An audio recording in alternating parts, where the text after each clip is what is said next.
goodness, we are back. Once again. There we go. So, we're going to be playing some Star Rail today. There has been a brand new update, and I am completely behind. There is the brand new missions that have just dropped, and I have yet to complete 3.2 story, which is all over here. I did start a little bit of it last time that we streamed. Unfortunately, we didn't make much progress as we spent most of the time playing the event. So there are a bunch more events. I'm not going to touch those. I did briefly play the previous events, the CO1, just before that ended. So I have gotten all the rewards there, but focus is definitely going to be on the new story stuff. So a lot of it I believe is all voiced, so it mostly will be a bit of a quieter stream, at least as far as yapping goes, but we're definitely just going to dive right into it and just get going, because I have been wanting to do this for so long now. So we're just going to get following in. So last time we did find out that we are, I believe we were told that we technically are dead. And a part of our trial is to not die. An absolutely wonderful goal. So we're just going to head right in and continue. Need something? If they're here. Yeah. That partner! Hyacine said you definitely wake up. How do you feel? I feel alive.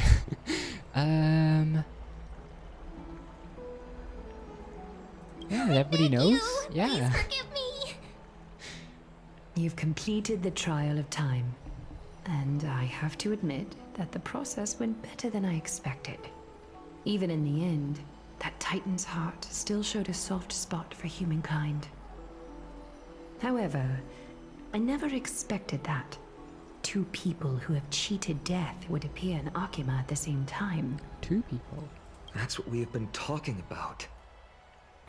Mighty has been in Akima for such a long time, but has no one thought to study his indestructible body?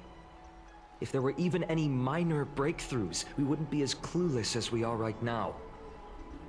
Many have had this idea, but so far, there have been no results. If it were successful, Thanatos wouldn't have disappeared without a trace. Mm-hmm. Nevertheless, now is not the time for us to give up. At the very least, we can still see a glimmer of hope. Yeah, we're not dead yet. So. Cypher. If anyone in this world knows the whereabouts of death, it would be her. So Cypher is the cat girl who is Thanatos's. She apparently has Thanatos's, not Thanatos. Goodness me, Zagreus' core flame. The Titan of Trickery. I'll try and get her to return to Akima, but do be prepared for a less than ideal outcome. Please understand that throughout the history of Amphorius, no one has ever managed to escape the clutches of death. At the end of time, Thanatos silently awaits all. That's... yeah, I feel like... yeah, is that supposed to be comforting? I mean... no, it's a Glaya. I don't think she doesn't quite, she's not a people person. But, you know, we'll find It is her. my duty. We too require you to bear the divine position of time. Mm-hmm. But before that, just... What's wrong, Aglaya? omens always come in pairs. A tiny air current will eventually brew into a storm that tears the sky apart. Well, how convenient. With the newest update, we've got the Hyacine story, which is to do with the Sky Titan. I'm so far behind. Oh my goodness. It's Anaxa. He has initiated that also makes contact much with the more Council sense. of Elders. What she's referring to. In the end, it has still come down to this. Mm-hmm, mm-hmm. I earnestly hope that your assessment of him is accurate, Finan. So, I did not end up pulling Anaxagoras. I do know he's mechanically absolutely incredible, but I never really got to know, because I haven't done his part in the story, I just haven't had a chance to get to know him yet, unfortunately. And I've been told that he is incredibly cool in the story, so I really cannot wait to get to meet him properly and see how he actually plays out. I've seen the 3.2 trailer, but I've not seen his personal trailer yet, so I was just worried that would have spoilers. Otherwise, the efforts of my teacher and I of the past millennium might be reduced to dust because of that great performer. The great performer. I think that's a bit of a rude. Speaking of...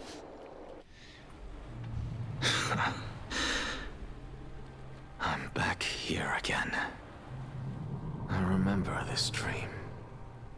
This realm is covered in a silk-like fog, and the land is barren and harsh.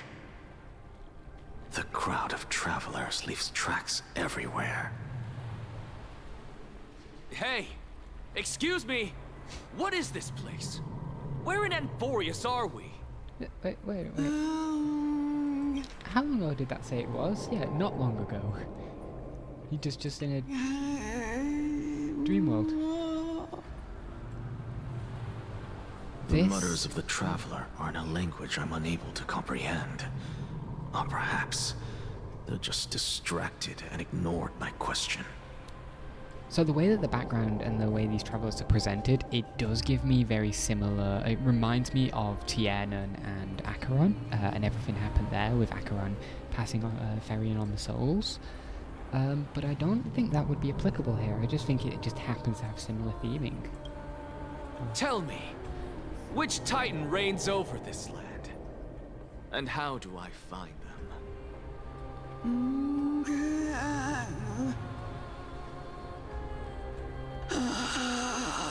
This is an insightful conversation. No, I understand. Thank you. Shadow. That would answer some of it. Hand of Shadow Thanatos.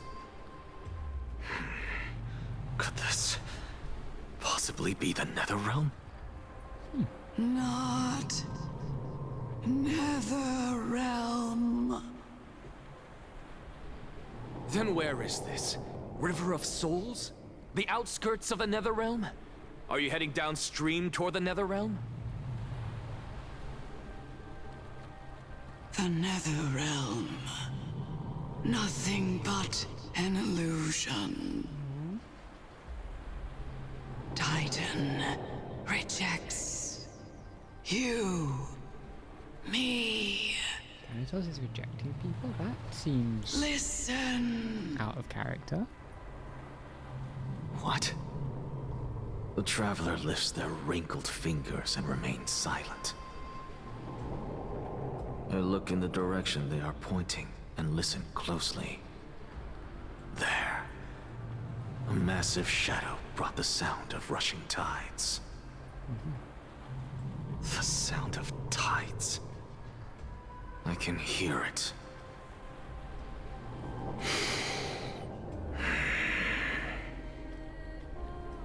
I hear it, deep within the tides, beyond the closed gates of the Void World. A voice, about to recount something. Child of humanity, So is it death's embrace you yearn for with such urgency? What is Cersei's voice? Oh, you have awoken. Welcome back to the mortal realm. Hello, Cersei. Your consciousness is dissipating much faster than I expected. Ultimately, it seems like the Titan's core flame is incompatible with a mortal body. So, I do believe this is the first time we've sort of been shown a case of why only the Chrysosairs deal with the whole situation. And honestly, so far, it's been a brilliant showing. It's been really... How much longer can my consciousness remain in the mortal realm? In my estimation, at best, you'll see 15 more entry hours. Oh wow, we'll die around that time, if not a little later. 15 Oh, wait, no, it days says and before nights. What is it? Are you finally starting to become attached to the mortal world now? On the contrary, 15 days feels a little too long for solving a singular problem.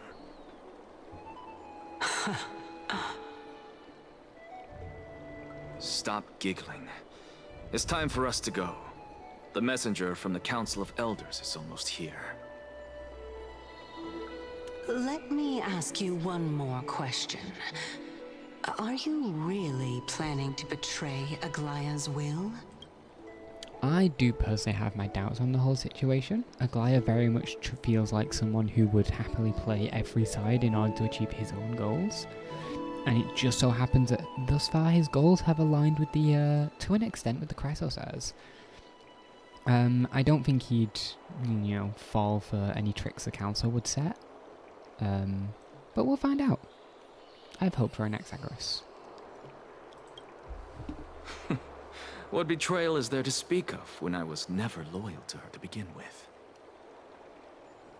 What about that white-haired student of yours? Acting so recklessly, do you not care about what might happen to him? There will be a price to pay for blind faith. This is also a lesson for Finan.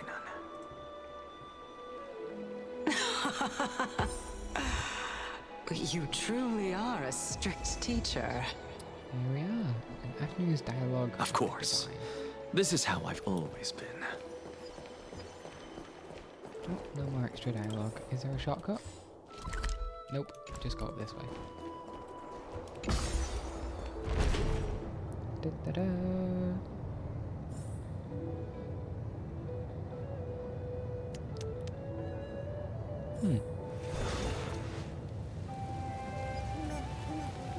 And here we have one buff. Is that? I'm just curious. Is it? I guess it's because we're in the different perspective. Sorry to keep you waiting, Lord Anaxagoras. Hello. And of whom are you? It's been a while, Lord Anaxagoras. I don't... I greet you on behalf of all the citizens of Akima and express my deepest regret about what happened at the Grove of Epiphany. I'm so sorry. I'm so distracted by how you look. I'm trying to figure out what I feel. Nope, I still don't have an answer actually. I'm gonna have to sit on that a while because that is a creature and I feel something and I don't know what it is. It's you. I never expected that you would personally come and But meet who are me. you? By carefully into Lantern above, I have come as a testament to the justice of the Council of Elders. Do I have to beat you up? There are Antikytherans here?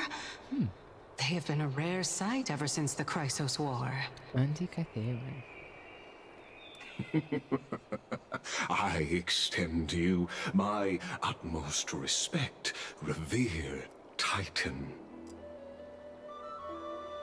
I am Lycurgus, though you may call me Lygus, holding an honorary position within the Council of Elders in Akima, and as the Theoros, I stand to protect the right of all upright citizens to express themselves freely. You can see them too? Okay, that makes sense. You know about us. We Antikytherans perceive the world through the amplitude and frequency of souls. Of course, yes. Of course, I knew that. Thank you. But thank you for recontextualizing that fact. Ooh. Just as I am conscious that Lady Aglaya is secretly listening in on our private meeting from afar. If necessary, Lord Anaxagoras, I can sever the golden thread to protect your fundamental rights. To be fair, I do understand a an individual's perspective on not effectively wishing to be listened into at all times. It comes down to that whole safety and freedom argument, and that's a whole thing that I don't want to discuss. I'm going to let the game do that if it wants to. The demigod should know better, for such is her station. Spare those poor threats, and just let her listen to my words. They shall serve only to unveil her own folly. And I'm going to put auto back on because it's a kit and a manual. May I interpret this as you having a countermeasure? I need not any plan, because she can do nothing other than petty espionage. As the Citizens' Assembly approaches, and with Orynyx's fall, any attempt to capture the core flame within me will only usher chaos and calamity. A truth she undoubtedly comprehends. While I, Anaxagoras, serving as the Grove's special envoy to Akima's Citizens' Assembly, have long known the extent of your abilities. Let's forego the formality of asserting authority, Lord Lygus. Lead the way. Very well. Surely Lady Kindness would appreciate such assertiveness in an ally. Understood. Let's go. She's been waiting. Follow me, please. Actually, no.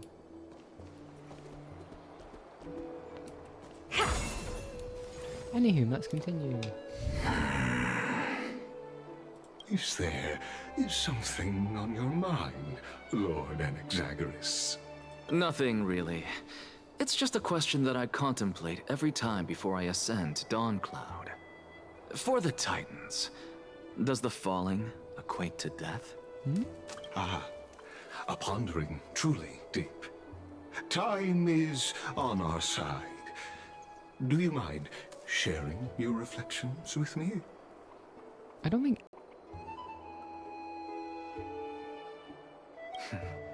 While all living beings must ultimately face their demise, Kefali has yet to meet theirs. Their journey continues unhurriedly along this long path. Are you suggesting that Kefali may not have truly passed? I mean, as per the nature of the core flames, I feel like wouldn't we know if Kefale had actually passed? You know, the Eternal Day, I feel, is probably a little bit of a giveaway that you know, presumably Kefale still stands, though resting. Yes. For dying implies an ongoing process, an action, whereas death signifies a static state, a definitive termination. And he just said, yeah, just not passed. Yeah. In contrast to mortals, Titans exist on a grander scale of space and time, thus elongating their passage into death. The notion of their fall is but a misinterpretation born of mortal ignorance. Ah. An intriguing concept, albeit challenging to substantiate. After all, Kefali has maintained a profound silence ever since the era Arasa, while scholars and priests alike have conveyed the message of the gods' imminent fall. Perhaps the gods, in their arrogance, deemed it beneath them to reveal their perspectives to mortals. Okay, I'm gonna have to reread that. That is a lot of things that were just said, and I did not comprehend quite all of it. Oh my goodness, I need to re-squish everything on the overlay. It's been a while. Nope. Clicking all the buttons. Nope. No. Maybe. And then do that. Nope. That button? No. Maybe?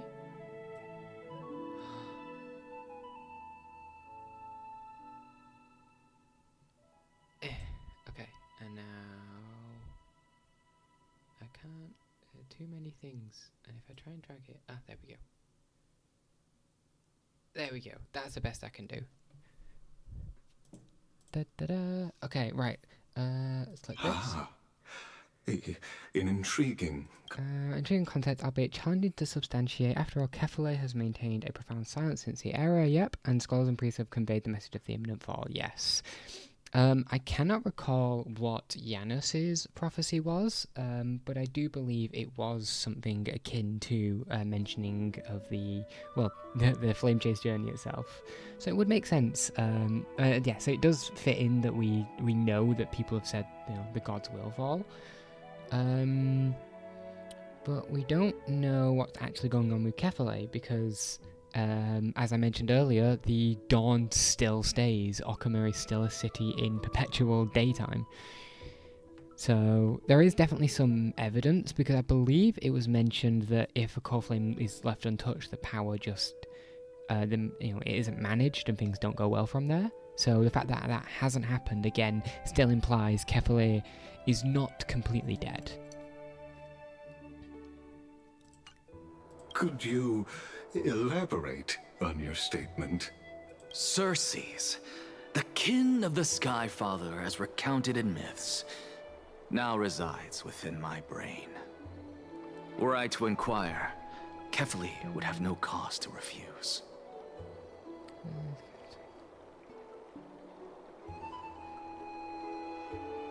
Oh. That very well could be true. But what if the world-bearing Titan still chooses to remain silent? In that case, the myths crafted by the people of Amphorius are nothing more than pitiful jests. Oh. It's worth a try. I believe, and I'd love to witness the fruits of your theory and the change it may bring to this imperiled world. Because I completely concur with you on this aspect. If the Titan has indeed met their end, any response from them would be impossible. He speaks with this inflection that just makes me a little bit uncomfortable. It's like any response from them would be impossible. You didn't need to stretch the word out. Please don't do that. It doesn't sound nice. It's very good voice acting, and it makes me uncomfortable. Ooh. Ah, this is from the trailer. 3.21.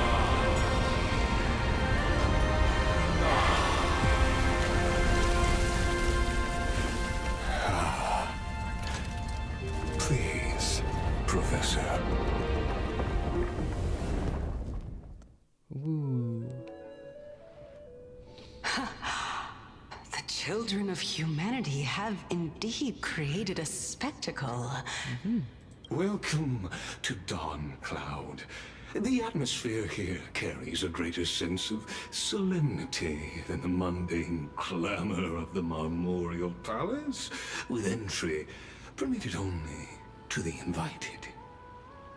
That makes me feel that I'm going to talk to a lot of random people and they're not going to be nice. Only esteemed beings grace this place. Oh no. And among them, I've received priests, scholars, warriors, and now we even have the honor to be in the presence of a Titan.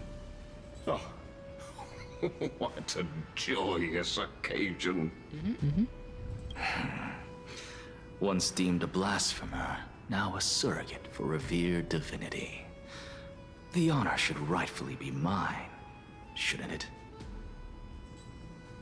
I think he'd still a blasphemer. You know, it's part of who he is. He's not going to change. I'll notify Kindness and the others of your arrival. Kindly wait for a moment.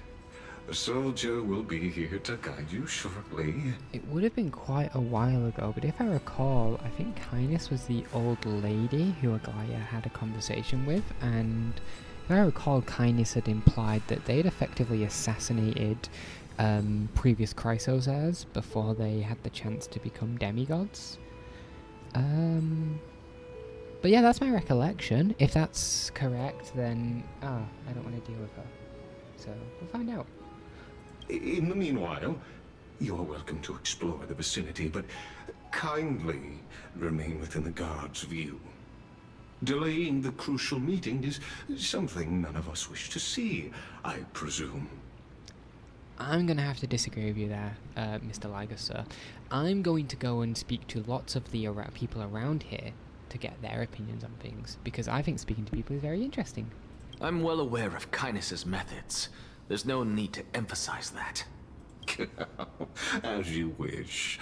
Your cooperation is much appreciated.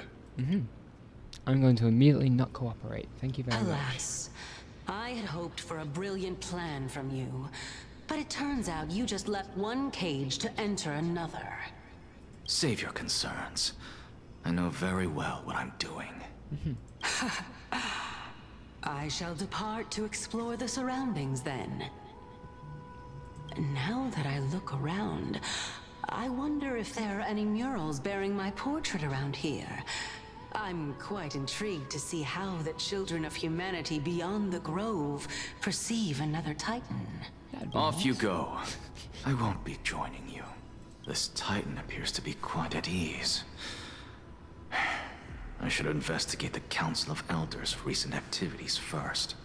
Be aware, I can hear you perfectly well from here. Yeah, these two have a really good relationship with each other. It's really entertaining. Okay, so this will just take us back to the Okuma. And... oh, yes, we've got a nice big area. Oh, we've got a very nice big area. Wonderful.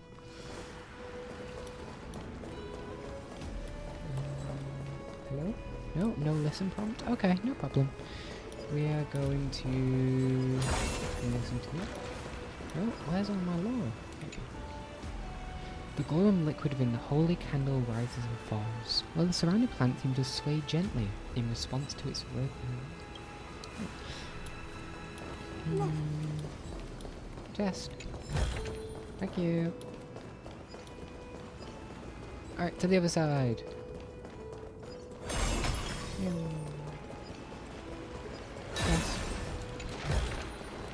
Ah, This you will be want the this? same. No, it falls steadily as if measuring the very passage of time. Life planet's time, nice. Da-da-da. Okay.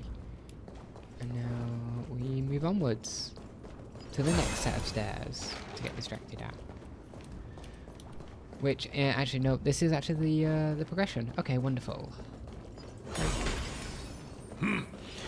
Even blasphemous scholars can come here, it seems. Oh, he doesn't like Anaxa. Looks like my presence here is quite unwelcome. Alright, investigate.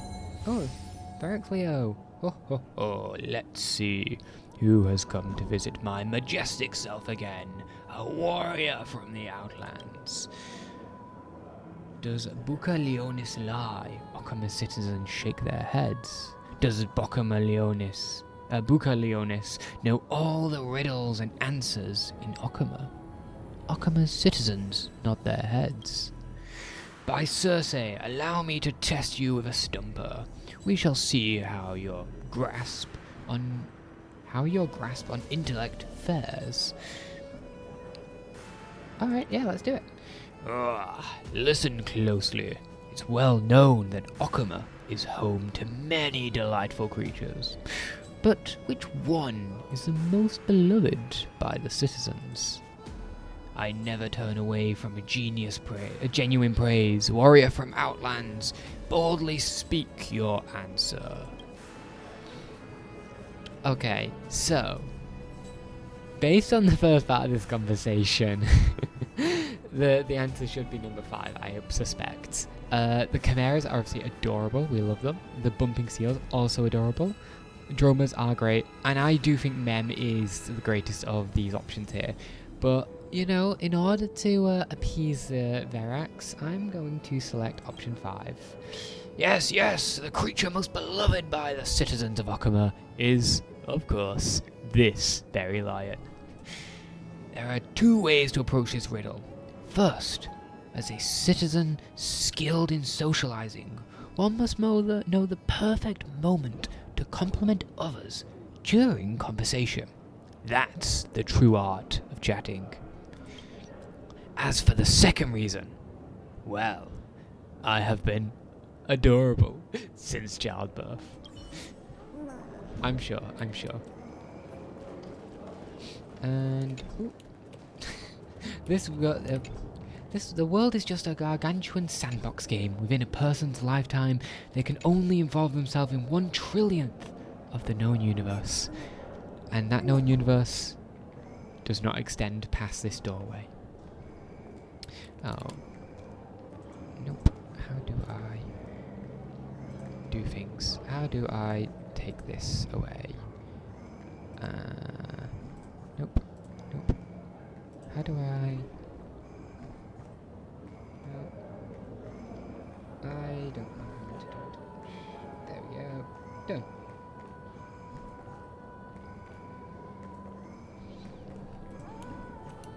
Alright, here we are. Let's ignore him for just a moment. We've got one of those shadow puzzles. Oh. And there's a chest here. Hello. Okay, wonderful. Let us go speak with this gentleman here, the wizened priest. Anaxa, I thought that you had died to the Black Tide, just like the other scholars. Okay, well that's awful to say. Many people died. I believe, if I recall some other conversations we have, I think even a Chrysos there died. As Kephale's priest, are you not aware of the decorum of respecting the dead? Surely you jest. You blasphemous heretics are not worthy of respect from the Supreme Being. Let me remind you that you're currently in Dawn Cloud, so you'd better keep your deranged language to yourself. I am no longer that altar servant from years ago who could only acquiesce to the commands of others. Now, I have plenty of ways to deal with people like you. We'll find out. I'm not sure whether I should laugh or cry right now. I can't believe that a follower such as you could have been made by a creation titan. What does that sound? As I see it, a dead titan can't provide you with this level of confidence, right? Then who is it exactly? Could it be kindness? You. Seeing how fond of you Elder Kindness is, I shall let that slide for now. Leave immediately, and don't impede us from receiving the Supreme Being's blessings. Seeing as we were able to hear of this matter from the mouths of others, it seems that kindness is indeed quite sincere toward us. Perhaps this affair will proceed smoother than I had anticipated. I cannot wait to see what Anaxagoras' plans are. Oh my, what a thrilling confrontation. As expected of one of Kephale's followers. Are you praising or insulting him? Praising him, of course. As a believer of the God of Deliverance, it is only natural that he detests evil. Didn't you hear me? I asked you to leave. Go as far away from here as possible. Don't mutter to yourself like some sort of madman and disturb my meditation. Okay. I'm going to proceed to interact with this. Is this what's making that sound? Dum, dum, dum. Okay, I am terrible at these, so we're gonna figure things out. We're gonna do that. And then that. And then, nope, that's the exact opposite of what I want.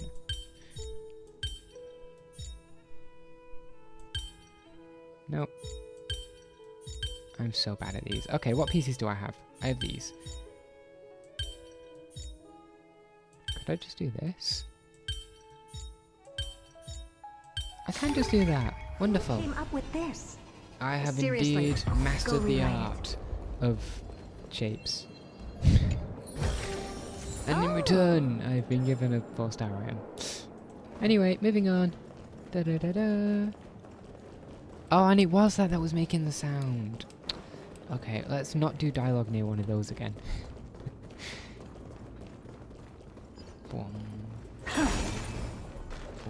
Professor Anaxa! Hello. Over here! Nope. I've got to fix everything. Boop. Hello. Nope. Hello, kids. Ooh. Is it this?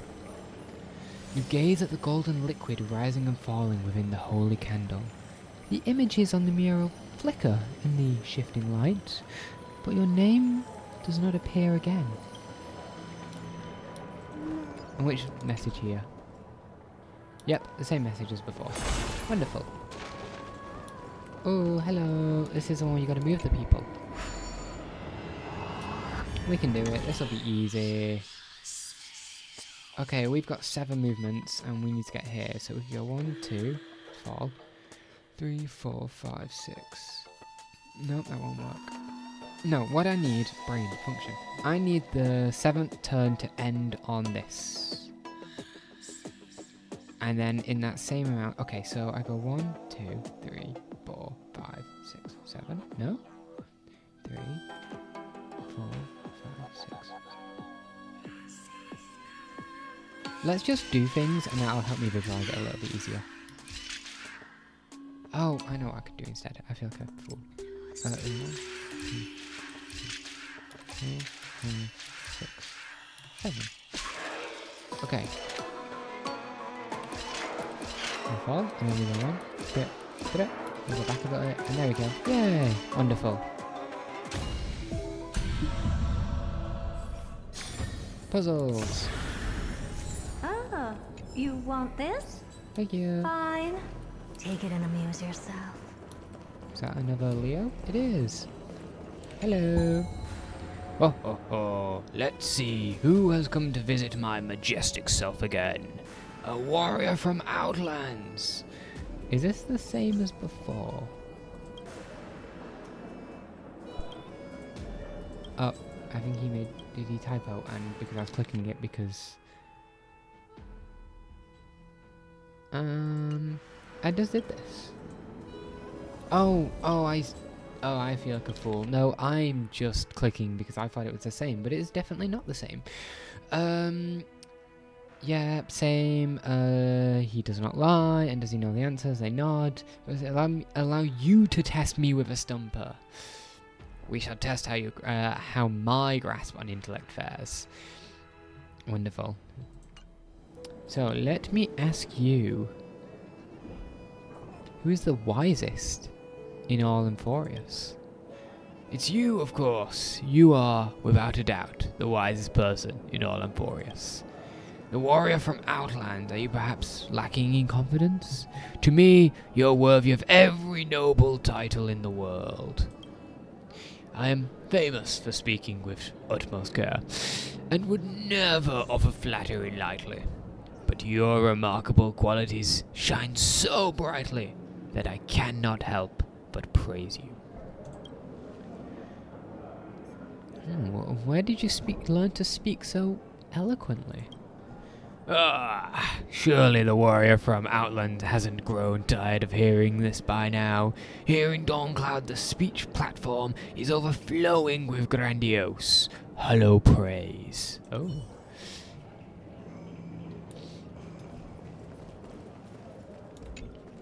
Professor Anaxa? Word has it that the scholars of the Grove valiantly perished resisting the Black Tide. To find you here safe and sound, thank the fates. Indeed, there's unfortunately a lot of truth to that first part. You could say it's the fates toying with us. It's only the Crimnoans and Idonians who chase glory through death. But your survival is a victory in itself. I'd settle for that gladly. So, are you here to report the incident to the council? I heard that after the Black Tide devoured the Grove, Akuma would be next in line, even with the demigod of strife standing alongside humankind. If my recollection is correct, again, just trying to rewind back, I believe My Day said he was going to go on a journey to try and finish Strife's goal, or so basically go fight the Black Tide. So he sort of went out on his own after we fought the Flame Reaver. Tell me, Reaver? How much does the Flame. Council of Elders know about the Black Tide? Nothing. Once Kindness and her followers learned of Circe's and Orynyx's fall, they proclaimed in the council that the Flame Chasers could no longer stand against the calamity alone.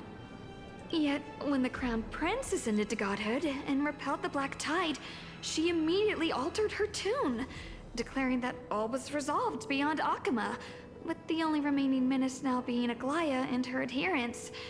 They might well make their move at the upcoming Citizens' Assembly. Yeah, that's been building, unfortunately. No surprises there, those shifty opportunists. Thank you for your honesty, virtuous student. Being an opportunist could very well be a facet of wisdom. I can see that. I feel that's what Anaxa's Shouldn't you doing. be searching for murals of yourself? I've had enough of your prattling. I was really curious to see how you would find the middle ground between both factions, so I came to listen in. But it seems as though this Kindness is much more ruthless than Aglaya. If so, why do you want to work with her? Could it be that perhaps you've decided to readily surrender this hollow shell of yours, just because you feel like death is fast approaching? No. I'm afraid you'll be sorely disappointed if that's what you truly think. I've had enough of this. Could the 15th entry hour arrive any faster? You know what, fair. Oh my goodness. And there is Circe. Oh, my. Could Every I plant, got too every close. tendril, no, even every leaf could be the embodiment of Circe's. As a result, mere mortals who did not know what the Titan actually looked like chose to paint them as a giant tree instead. Their wisdom was portrayed as fruit, to symbolize how they shared their knowledge equally among the masses. Such exquisiteness indeed. Yes, yes. No, it does make a lot of sense, especially with the grove itself having such an immense tree in its center. this mural is quite abstract. I really can't tell whether you are praising or demeaning yourself. Now I'm quite curious whether the Reason Titan has studied figures of speech before. Of course I find such stylistic devices interesting. For all we know, this could be the answer to the question, what exactly are we? Oh, it does make sense that Circe herself would sort of seek to answer these questions that they don't know. You know, what are the Titans, for example? Especially, that's something I'm really curious about, is how do the Titans fit into the larger universe? Obviously, they're immensely powerful beings, but they are limited to Amphorius, which obviously has since been sort of sealed or kept within itself. And there's so many theories about that. But yeah, I'm very curious about the nature of the Titans themselves. I, for one, am not willing to admit that I could look this ugly. Was this the reason why you failed in your attempt to refine my soul when you were ambushed at the Grove? Since you are aware of this, why did you save me back then? From my perspective, this point alone was enough to separate you from the average person. How do two lunatics coexist in the same brain? Therefore, it seems that your journey to Dawncloud this time is not just to seek protection. What, then, is the intention behind your actions? That's what I'm saying. I don't know. The entire plan is stored in my memory. So why don't you look there? You know what, yeah, if it was just that easy, yeah, I should have seen that from the start. Then don't mind if I do. 1 year old? 2 years old? Oh my! Even a member of the preeminent Seven Sages must hug his Dromastal to sleep?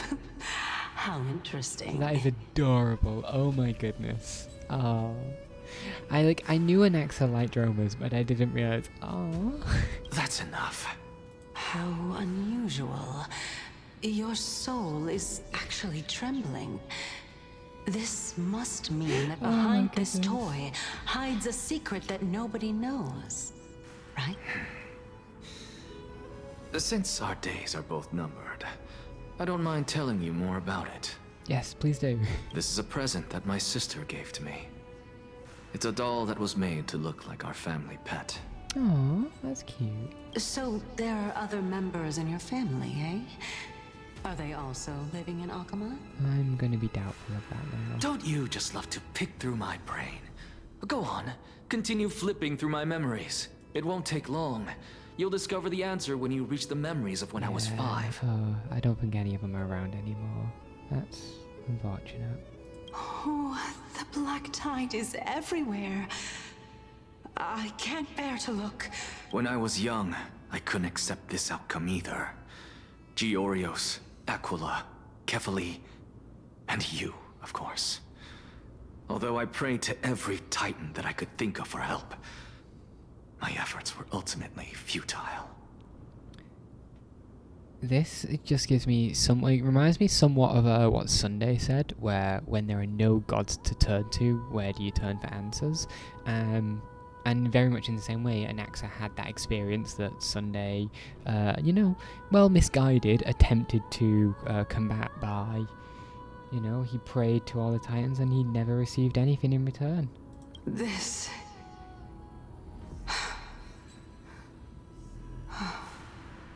Could this be the inception of your research into alchemy?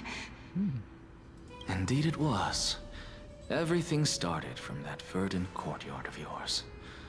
When I was pursuing my education there, I naturally also came to learn of the Thesis' theory as well. Oh, I remember that person. He was the one to come up with the concept of souls, right?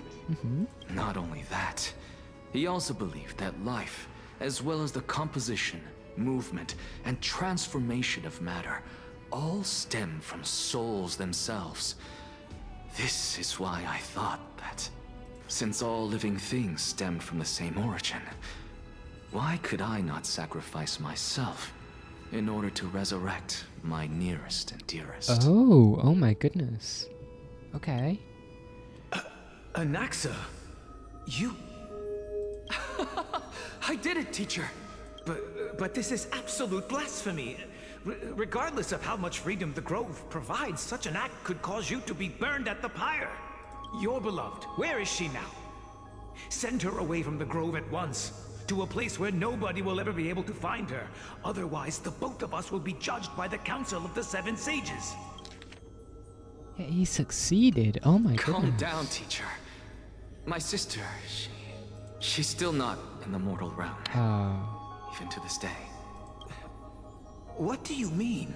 It was naive of me to think that I could snatch the deceased from Thanatos' grip by merely sacrificing one eye. That's why he's got the eye patch on. Oh my goodness. Equivalent exchange. All I received for that price was but an opportunity to see her for one final time. Nothing more. Oh, and that's all he needed. And I guess it also does to improve the theory itself, that the alchemy that he's researched. Let it go, Anaxa. As one of my best students, I cannot watch you go down the wrong path without doing anything to stop it. Never do something taboo ever again. Don't disappoint the deceased, and never harm yourself. If you can do that, this classroom will still be yours, and you'll have a chance to live out your own life. Since I was able to see her one last time, I have no other desires. You're right, teacher. It's time for me to start a new life. I am sincerely glad for you, child. Now then, what topic would you like to study? Well, we know things didn't continue in the way that this conversation's going. I wish to continue the Thesis' research. Continue the research into souls, but you know that the Grove has long since understood his philosophy like the back of their hands. Even if you continue digging into this subject, your efforts will likely be futile. Futile. It feels weird hearing futile and not futile. No, teacher. After my fleeting glimpse of the deathly fog, I finally understood a single truth. Since ancient days, our understanding of the souls is but the tip of the iceberg. That makes sense. I may have lost an eye, but my view of the world has become clearer than ever. I have grasped the truth with my bare hands. Watch as I turn this farcical world upside down. So we need Cypher to find Thanatos. We need Castoris to get her other half from Thanatos, whatever that truly entails. And Anaxagoras can understand the nature of souls and death. So we've got all these different pieces all ready to just come together, and we're not there yet. Who would have thought such a secret lay concealed beneath that hefty eye patch of yours? However, this story doesn't seem to be connected to your plan. In fact, I'd say that they aren't related at all. The answer lies within the tale. If even you cannot understand it, perhaps you should relinquish the divinity of reason to me. After all, Wow. it'd be a waste for you to hold on to it. I absolutely love the sheer and utter confidence that Anaxa has. It's honestly stunning. It's very much like a different breed of Ratio, whereas Ratio was much more, I want to make sure everybody knows this stuff. And, you may be an idiot, but we can make you an un-idiot. Anaxa's like, I'm clever, and you're not. So make me the one with the clever title. My story ends here. Now it's time for you to tell me your secret. After all, this is what equivalent exchange means, correct? As expected, you laid a trap for me to step into. Unfortunately. Even if I was willing to talk about my past, I may not know more about it than you do. Oh? Oh? Are you saying that the renowned Reason Titan is now admitting a lack of wisdom? Your followers are going to be sorely disappointed by this. I do very much also love the idea, and the context of this is, to most people, Anaxa is loudly talking to himself and slating Cersei. Just in the middle of this, the middle of the path, right next to a mural that represents Cersei. Child of humanity, remember this. Being cognizant of one's ignorance is the greatest wisdom of all. Now I understand. No wonder you asked me to answer your random, nonsensical questions. Not only that, you're the only one who can shed light on my query. As the saying goes, onlookers see most clearly. Is that so? We'll Lord find out. Anaxa, Oh. I saw you muttering Oh, to there you go. yourself and was wondering whether you were caught in a delirium of reflective thought. I'm sorry to interrupt you, but time is of the essence. This part here of the voice acting was absolutely, I love that so much. You caught in a delirium of reflective thought. He's going insane, everybody. I have a message from Lord Lygus. Lady Kindness has met up with the Council of Elders and is awaiting your arrival, so please depart forthwith. It's finally time. Ooh. Here we go. Carefully. The one who created the world, and the one who bears the world. The deliverer, the world bearer, Kefale. If you truly have not met your end, how will you answer the challenges of those who defy you? Do you too, Mimi? Yeah. I didn't expect you to agree to Lady Kindness's invitation. What a wonderful turn of events. To tell you the truth, there are many people who hold grudges against that Lady Goldweaver. I don't want to go too far. I don't like cutting off dialogue, and it happens too often. Dromas draped in finery. Avoid his gaze. I don't acquaint myself with blasphemers. Oh. Oh, they're talking about Anaxa. He's too full of pride to pay us any attention. Your nickname is Dromus as well? You must really like those creatures.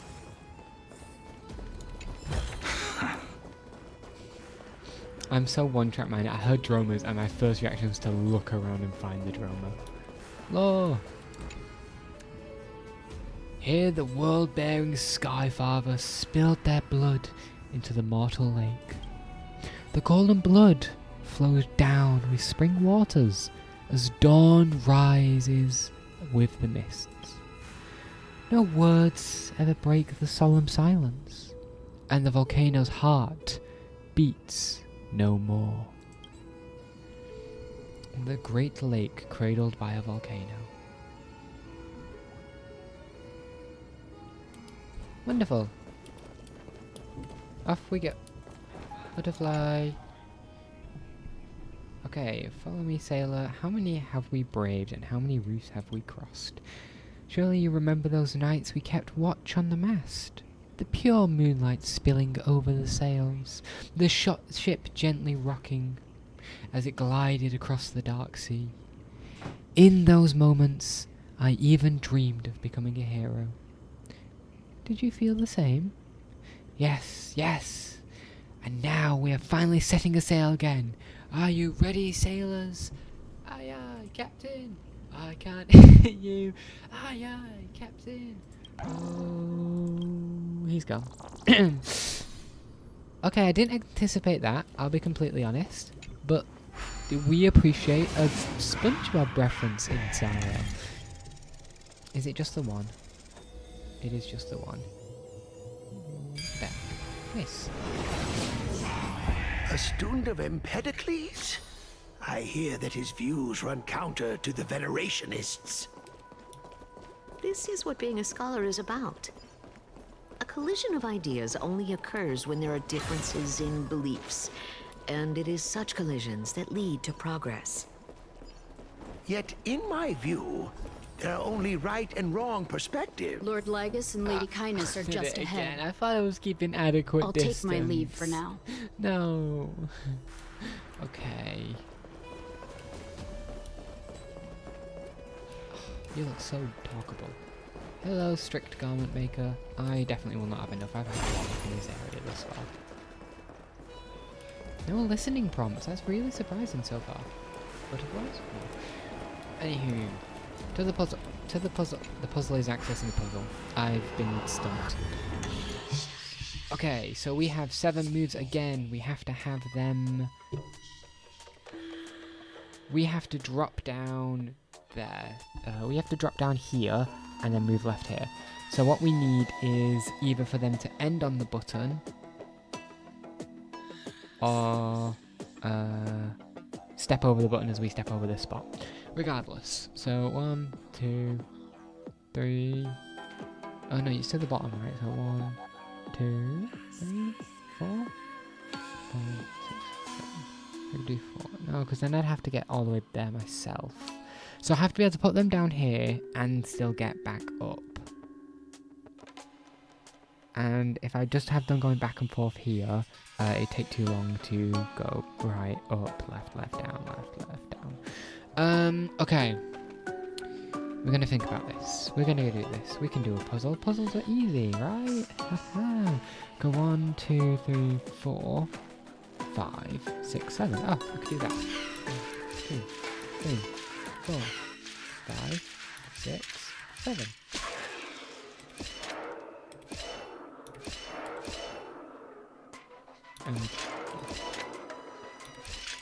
Oh, I see. I've been defeated by the planned trap that they had set. Okay, that's fine. So where did I go wrong? 1, 2, 3,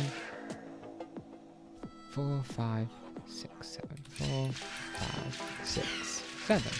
Let's try that. 1, 2, 3, 4, 5, 6. No. Okay. Okay. I need to think about redoing this completely. Maybe I'm just thinking about this completely wrong.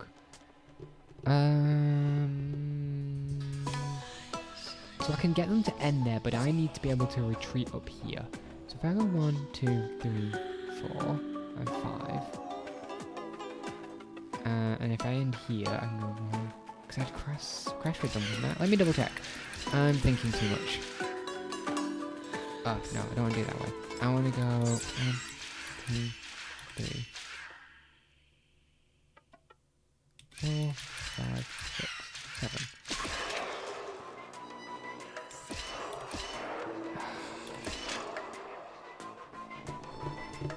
Okay, counterpoint. I could push them onto the button. I don't know how that would help. So I could do that. I could go 1, and they'd fall. 2, 3, 4, 5, 6, 7. So it'd be 1, 2, 3, 4, 5, 6, 7. No, there's no way for me to make them on the button, is there? So now nothing's gonna happen. I can go 1, 2, 3. 4, 5, 6, 7? Nope. Yay, me. Please don't rub against that. Okay, I'm overthinking this in all the wrong ways. No, don't rub against the microphone, please. It's not right. Yeah. 1, 2, 3, 4, 5. 1, 2, 3, 4, 5, 6, 7. And that gives us time to come up. No! They're gonna crash into me.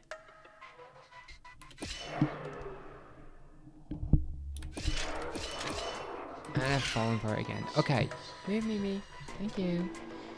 Okay. I feel like I'm a fool. And that's okay. Alright, okay. The answer's probably so obvious. Let's do that again.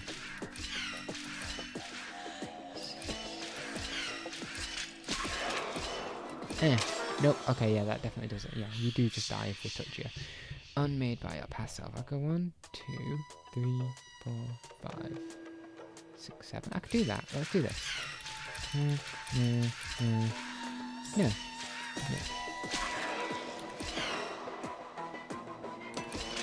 Oh, I'm not on the button at the correct time. Okay, I don't think that's a bad idea. Let's try that again. But I need to end in a different spot. Let's try that.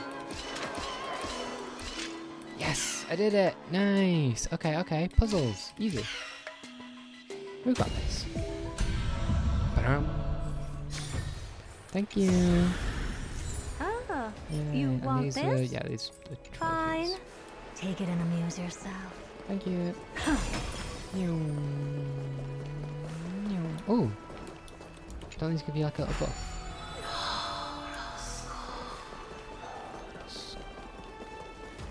Oh. Ooh. Glycon. I'm sorry, Glycon, it won't let me speak to you. Oh, hello. You don't look happy.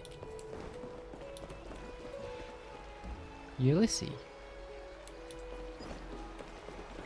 Okay, maybe they'll become approachable in the future. Maybe it's a perspective thing because I'm playing through Anaxagoras' perspective. I can't interact with everybody, which is fine.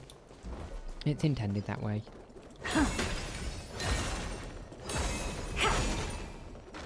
Canonically, Anaxagoras walks over and just starts breaking everything. Nope. Because you're named, right? Yeah, you two got names. No. No, my speed. Oh, there's a new speed. Welcome to the Demigod Council, esteemed guests. Ah, immortal. I cannot speak with you, and I presume as soon as I get close to Kindness, it's going to just... Haha! The theatre beneath the gods' watch. An assembly for mortal debates. A theatre under the gods' watch. Here, at the centre of our beings, we dare to listen, speak, and deliberate. Reason out rules, establish laws, and pronounce death. Oh God. Does this amuse you?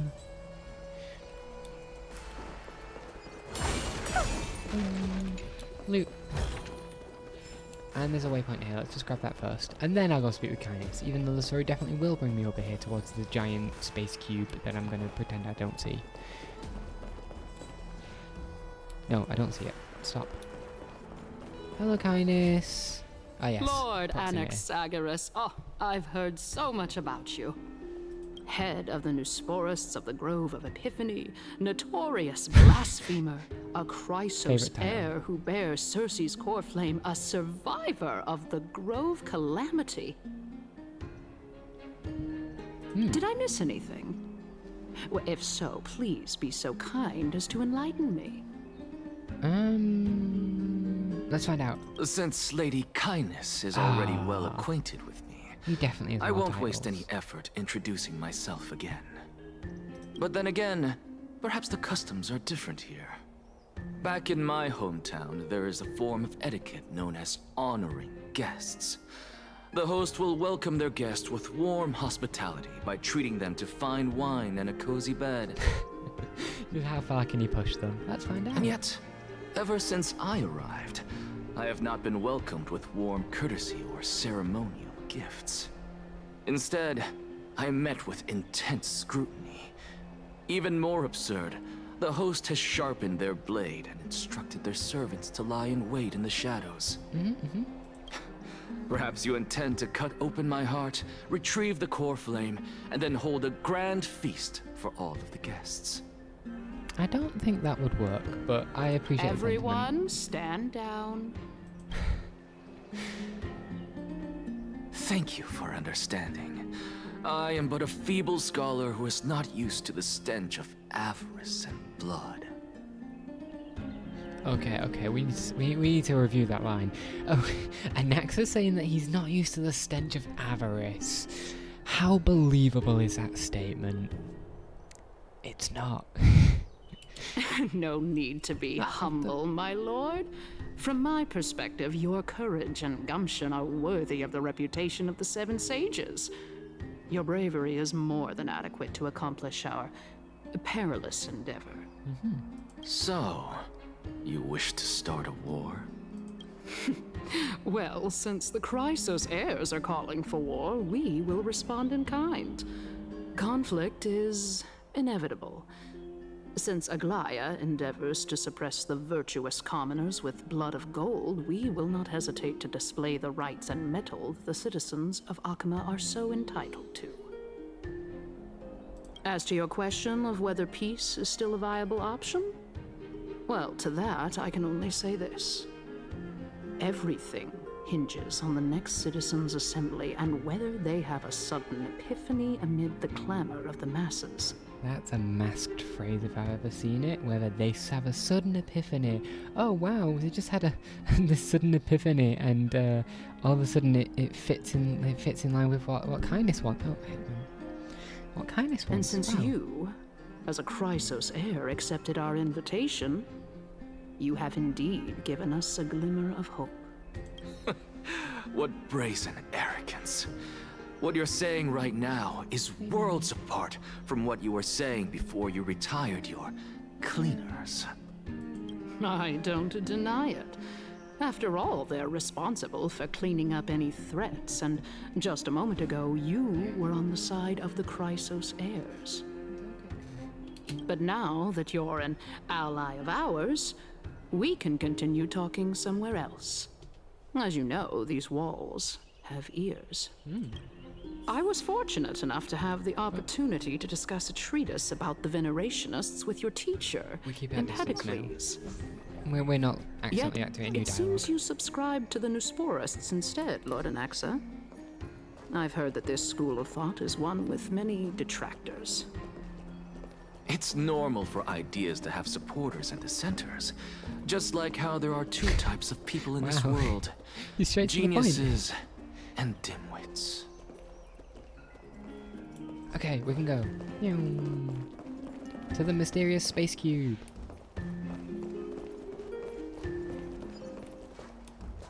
Ooh, people. Can I talk to any of you? No.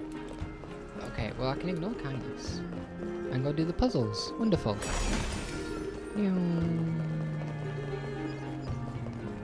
Break. Break. Okay, we can do shadow puzzles. They always are easy. Oh, goodness gracious. Okay, we do this. Okay, what do we have?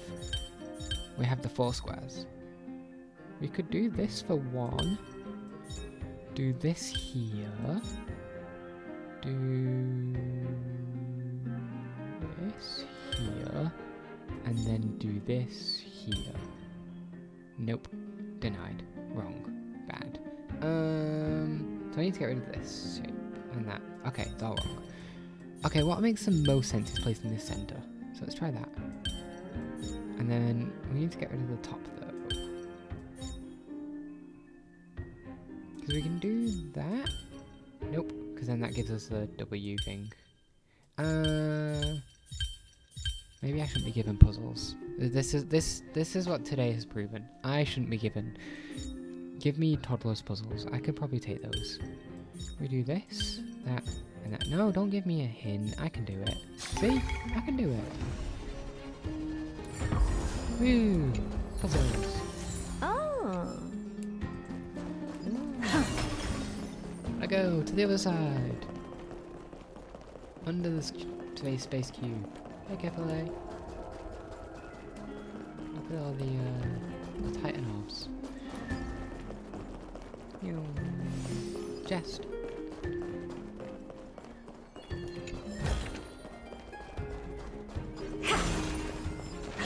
Okay, moving back to kindness to continue the story. After seeing if these people have dialogue. Nope. Okay, denied. You have a name. Let's go, kindness.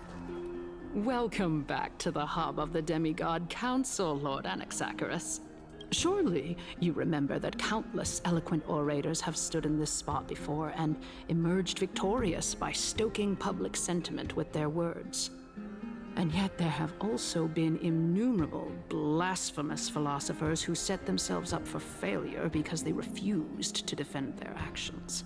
So, what is an orator? Is that just a speaker? Orator. A public speaker, yeah, that makes sense. Okay, wonderful. Words. This tiny stage is the most profound embodiment of Akama in centuries. In 15 days, this site shall also become the most important, as well as the final turning point in Akama's history. May the both of us carry out our duties with honor and lead the masses back toward the Erechrysia, a golden age with no death, strife, or trickery. Okay, but strife and trickery have demigods now, and Thanatos presumably doesn't. I don't think officially Castros is there yet. Also, those things just won't stop existing. I don't think that's ever how it's worked. Right? I thought the whole lore of Amphorius is that Kephale, the world bearer, made the world of something, and the others also existed. Full stop. The end. There's a few things as well there, but... Oh my, 15 days and nights. That aligns perfectly with the date of your demise. Could such a coincidence truly exist? He's going to do like a big, brilliant final stand, and then it won't be his final stand, and it will be very cool. That's Using death to prove myself fits my intentions perfectly. What strong conviction you have. As expected of the hero who dared to stand up to the Gold Weaver. I don't think that's a title he's... As expected, she misunderstands you. That's enough, Lady Kindness. Dispense with the niceties. I only accepted your invitation so that I can serve the commoners alongside the members of the Council of Elders. Don't test my patience with such superfluous formalities. Well, you say that now, but Surely you also require my aid as well, so that you can stay alive even when being pursued by the Golden Thread? I don't think being alive's a concern that he's got right now. You worry too much. She won't show her hand too freely, as she still needs to garner support from the masses at the Citizens' Assembly. Even someone like me can tell that only a sliver of her humanity remains. Surely you're not asserting that she will definitely act in a rational manner. Well, no, I'd argue that it's the opposite extreme. Yeah, she's got a sliver of her humanity, so she acts more rationally. No feeling of how it'd affect people and how they would feel, etc. Whereas kindness is like a skilled manipulator. As you're no doubt aware, Aglaya covets the core flame that I possess, which makes it the bargaining chip that allows me and the rest of you to negotiate with her. However, in return, I'll need the Council of Elders to support me as much as possible. Naturally, this includes the guards as well. You're well aware how valuable Cersei's core flame will be in the era Chrysia that you are desperately pursuing. Talk is cheap, so you'd better act prudently as well. Yeah, just get to the point, you know, he's getting fed up with you all. He doesn't like all these games. I understand. After all, this battle of wits is just a means for each party to acquire what they need. As long as your request is reasonable, the Council of Elders never shortchanges its allies. Since we're both intent on mutual cooperation, let's not mince words and just speak plainly to each other. Let us decide how much we can secure for ourselves and how much we're willing to sacrifice, like true philosophers, with our words and wisdom. Okay, done. I'm terrible. Now let's go. We can do it. Continuing from the earlier topic, let us discuss our common enemy, Aglaya. She is the second most experienced Chrysos heir across the whole of Akama, who has gradually lost her humanity to the ravages of time and the ablation of the core flame. A formidable opponent indeed.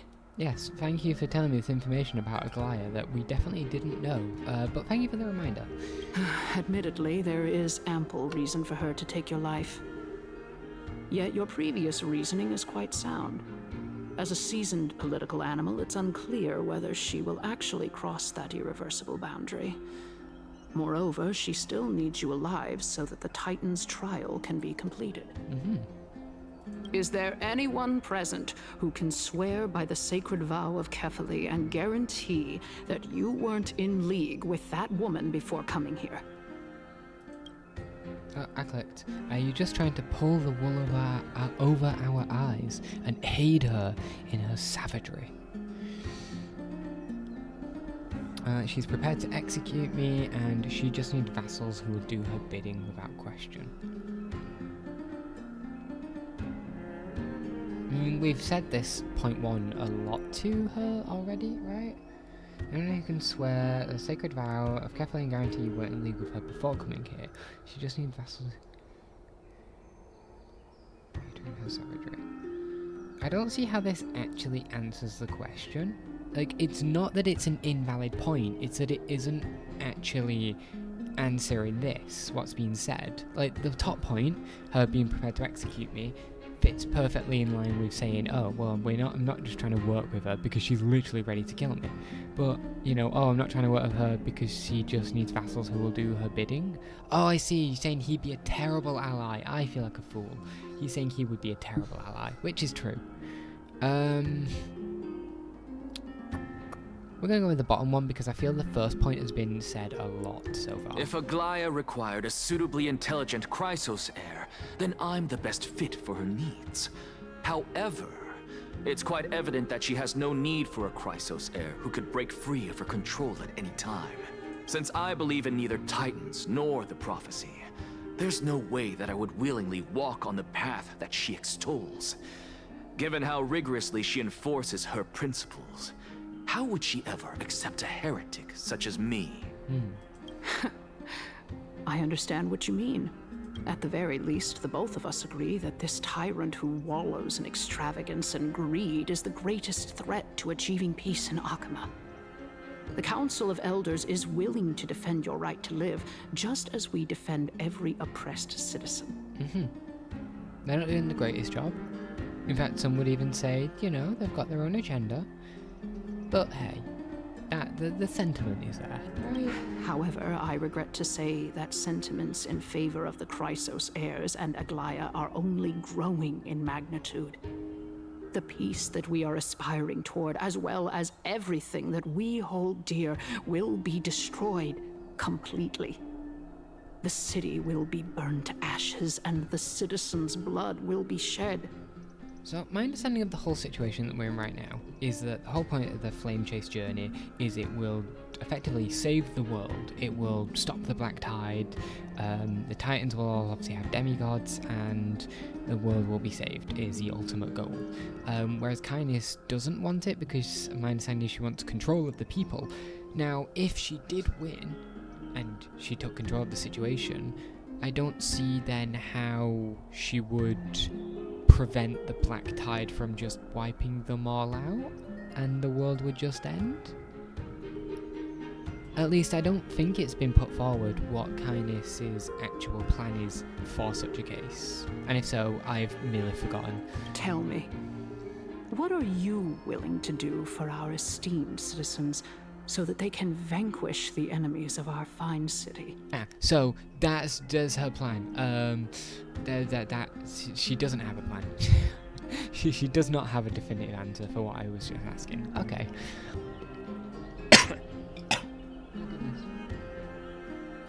Goodness gracious. Right, sorry.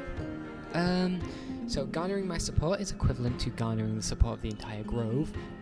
Not much of the Grove left. And also, that's not entirely true.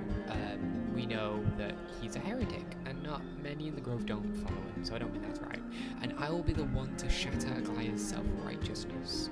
Again, it doesn't necessarily say that, it's what can we do so they can vanquish the enemies? Yeah, remove. Aglaya's authoritarianism, conceit, and arrogance have granted her unfettered control for the most part.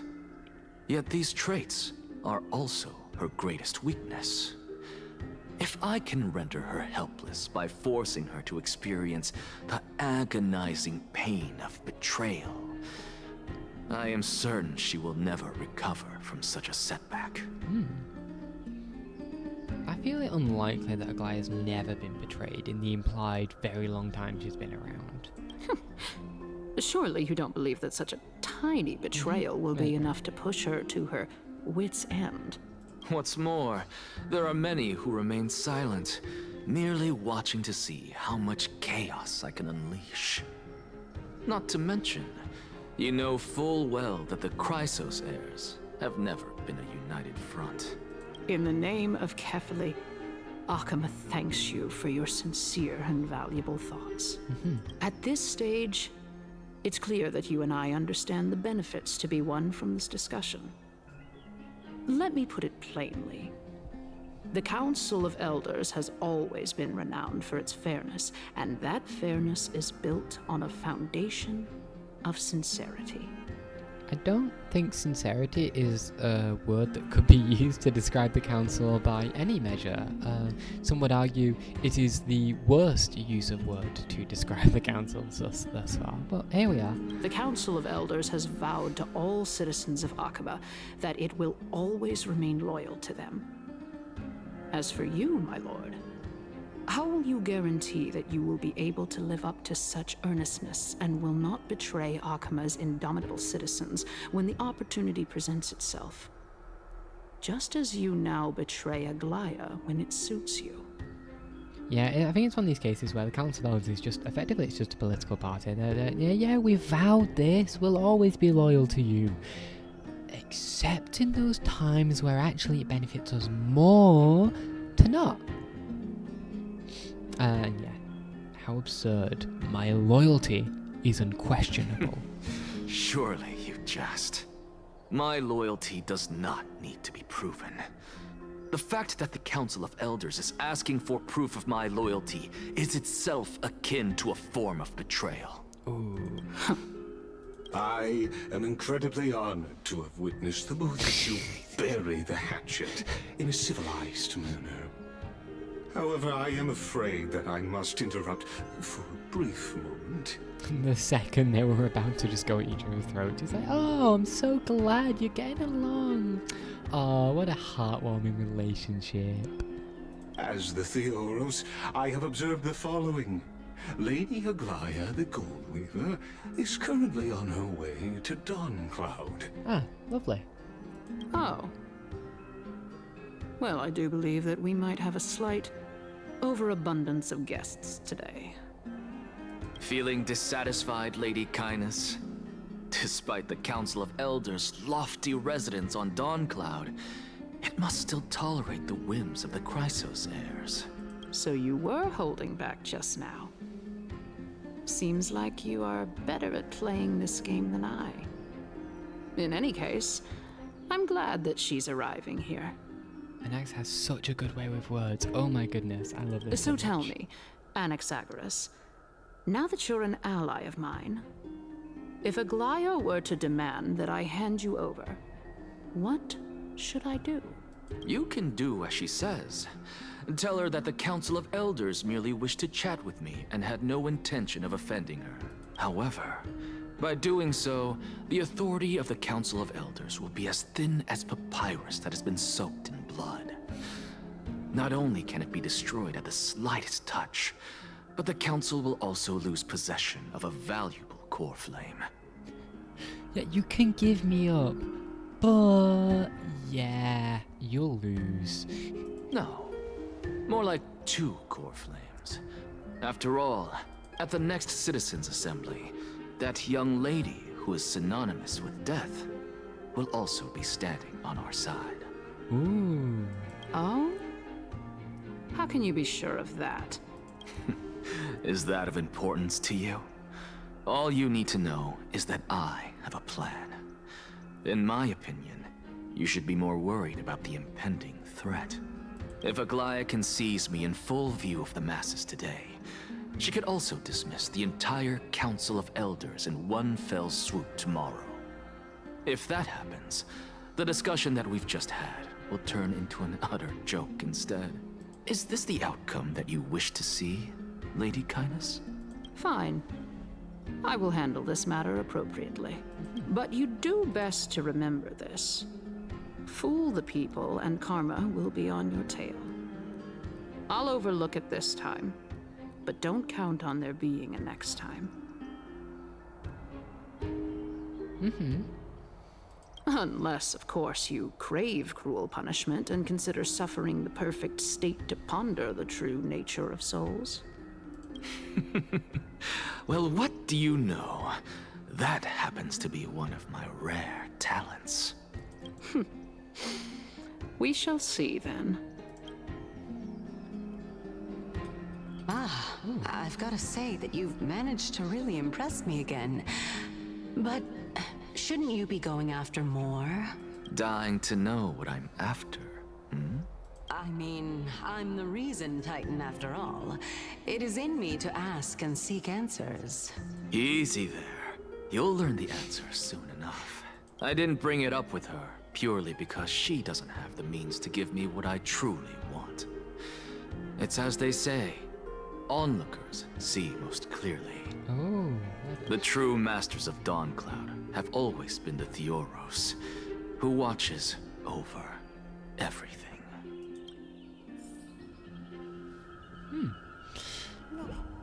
Okay, and yep, that's just continue. Speak with Lygus. An expected visitor. Welcome once again. You know, you could actually skip all the pointless debate and come straight to me to seek an audience with Kefali. I have no reason to refuse you, do I? You may not, but Kindness has. Whoever gets hold of Kefali's core flame will get to rule over Akama. She's wary of me, so naturally I had to gain her trust. I would say that debate was not at all pointless. Very true. In my view, this individual has gone to great lengths to get close to Kefali. He might very well be plotting something nefarious against the Titan. Are you still willing to let him pass, knowing this? Yes, very much so. All living creations are always free to visit Kefali's transcendent vessel. This comes with being the World-Bearer. I think Lygus also is really curious about the outcome of what's going to happen. How convenient it is to be able to hear what they say. It is truly my honor to speak to a venerated Titan in person. Please, go ahead. Let me join you both on this journey. The way he speaks is still off-putting, but I don't hate him as a character. I think it's just the inflection he has when he talks. A bygone myth tells of an occasion where Kefali once answered their followers' questions on the peak of the Holy Mountain. Their followers have since believed that scaling this Titan cliff is one way of being with the god. Hear that? It's not every day that you get to climb a mountain with Circes. You should sing me a hymn of praise. Titan hymns are beyond me. I don't want to go too far. I don't want to get off dialogue again. I've done it twice in this one stream. And I think I did it last time I played as well. It's just consistent. I love butterflies here, was it that I missed? No, I just fixed that. Oh, Jess. Oh. And if I miss anything, I tend to just do 100% clears later, where I'll just run around myself and just try and find anything else. Let's go, Lygus.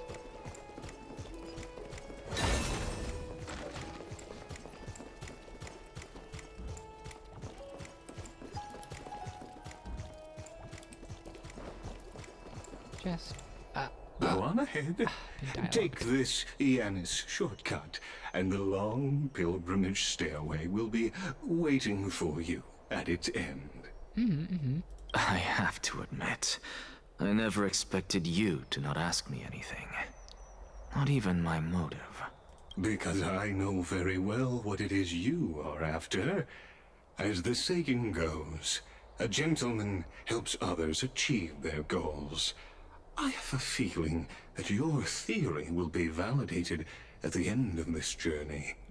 I believe Kefali will not deprive you of your right to ask your question, especially now that you're on the brink of death.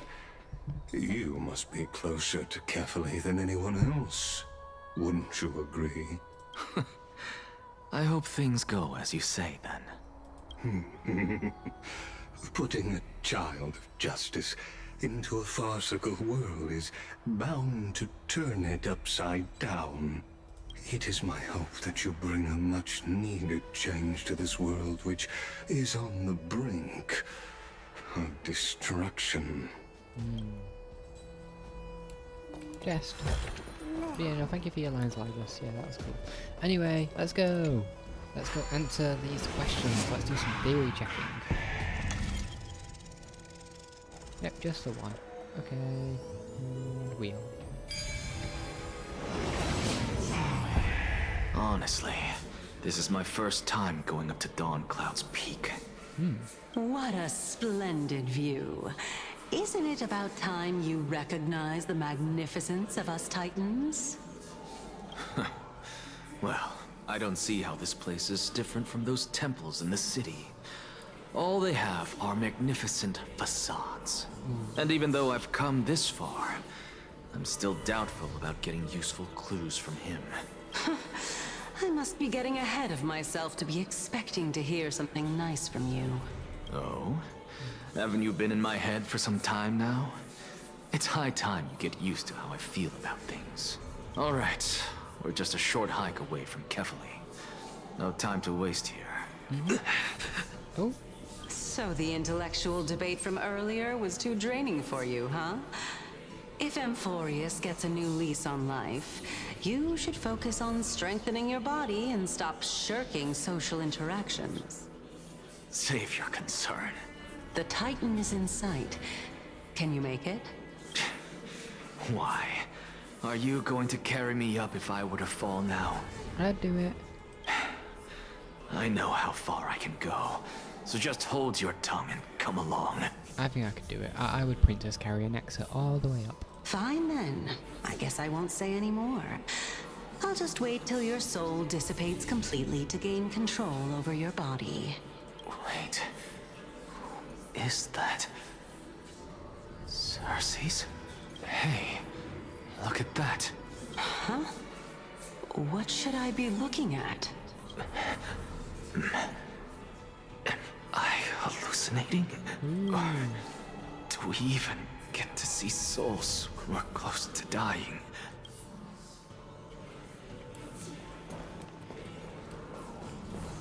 No dialogue. Nope. Okay. Oh wait, it's gone. Oh, no, it's up now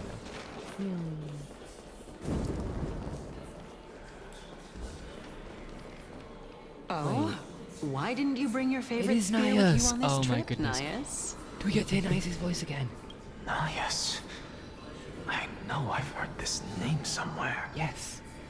He's Strife. It's unfortunate. The Black Tide destroyed every last inch of my calyx. How could that be? Even a creation of Georios, from their prized ores and molten fire, couldn't escape the fate of destruction? Destruction's been mentioned a few times in this update so far, the little bit I'm in. Definitely one of the ideas is that the third Aeon that has their hands in this place is destruction. Could also be anything Martyr, honestly. Because we know Naus and Fuliet both have their roles to play, very evidently. But yeah, Nanook would also make sense if they were somehow the arbiter of the Black Tide itself. You know, the thing that leaves nothing but destruction in its wake. But regardless. Hey, Cersei's. Do you know a certain Nias? Nias? No, not that I remember. How did you even think up such a strange name? It's Mr. Strife. I just saw him. Nias. A warrior-like figure who was just chatting with you here. No, I have no such memory. Could you be hallucinating?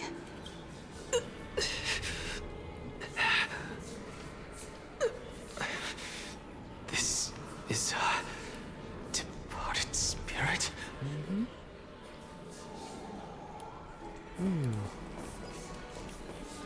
Oh, so I believe we've been able to see these, right? And it's just clicked. We're technically dead and we could see these, and now we're playing as Anaxa, who can also see them, and again, the idea that he's dead. Oh, dying, sorry, he's not dead. That would be a very different story. This is a pilgrimage platform dedicated to devout believers, but you, Anaxagoras, never kneeled to false gods. But I'll still do it.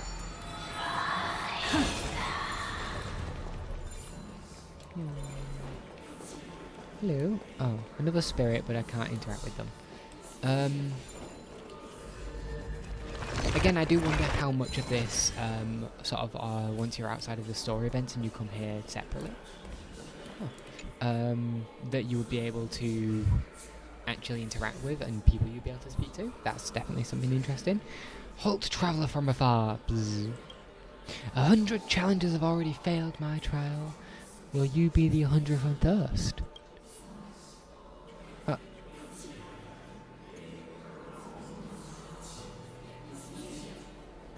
For the honour of being a weaver, bzz, take a guess.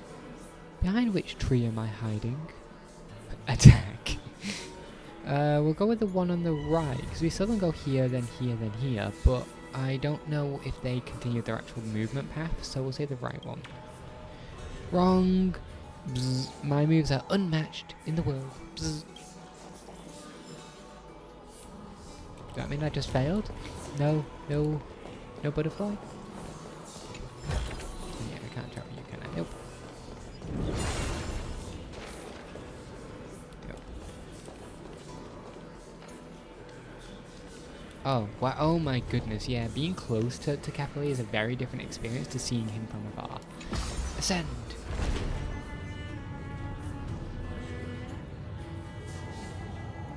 Goodbye!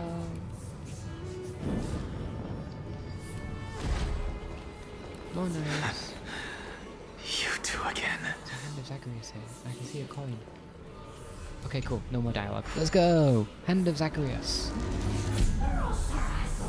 Something also just, this is just reminding me of briefly, is a statement I've made before to a friend of mine, is that if there's any Titan that we find out isn't in the situation we believe, Zagreus not actually being dead would make the most sense because the whole trickery. Oh, look at that.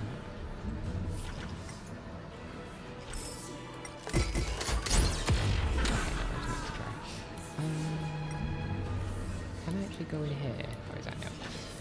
How high up can we go? There'll be a ceiling somewhere. Oh goodness. Oh, the ceiling is very high. Okay, there we go. Good to get an idea on limits. And I don't know how far we're supposed to go. Can I go this way? Yeah, there's something over there, I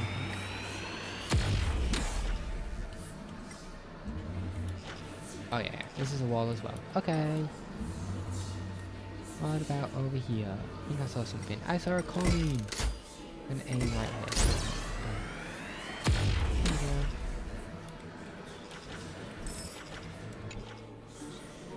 Tweet, you found me origami. You're not an origami bird. No, wait, this isn't Penacony. Something about this mural feels off. The many-eyed blind figure seems to be missing a few feathers. Why could it be? Is it a revelation granted by my master? Or a connection beyond time and space? Tweet.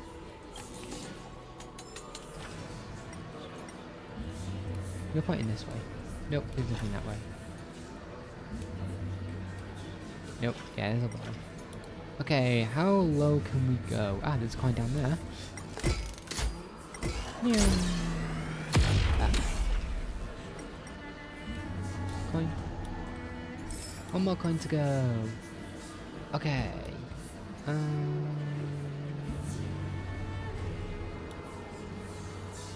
Look at all these murals. So that's definitely, or presumably Janus, because it's the portal, the door gateways.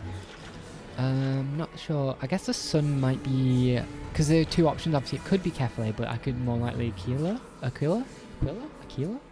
Sky. Because they've got the whole eyes from the sky thing. Whereas, but this one, because this one feels like it's more of a Kefle than that other one. We've got, oh no, but the many-eyed bird is definitely Aquila. It's the Sky Titan. Okay, how far can we go over here? Oh, we can explore this side of things. I need to find this last coin. There's a puzzle there, I do know that. Can I go past this? Nope. Okay, so I have a good idea of the limits. The question is, where is the coin that I'm missing?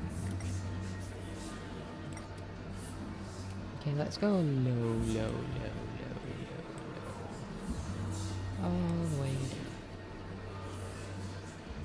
How low? Okay, this is the lowest we can go. And it's definitely not here. Where art thou, coin? I will find you. Oh.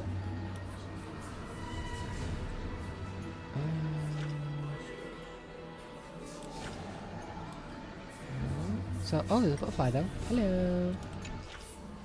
Upstream fly. I wish to swim against the current of time's river, yet I cannot resist the torrents, nor resign myself to drifting along and giving up. In the end, I am left stranded in the middle of a journey. Perhaps that's just the life of a butterfly. A sad truth. Anyway, let's go find a coin. It's not here though. Coin. Where are thou? I cannot find you.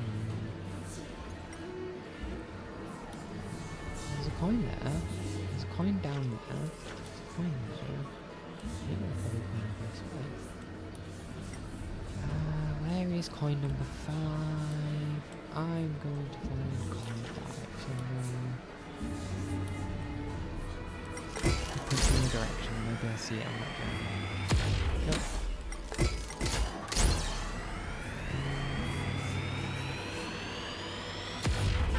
Under there. No, because that was where the coin there was before. This is... There is a single coin and I must find it. I probably look straight at the coin, that's the worst part. Oh.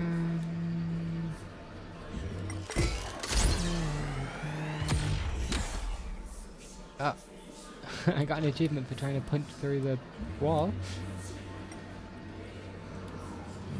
I guess I would have, you know, sort of on track to go hit Kevin.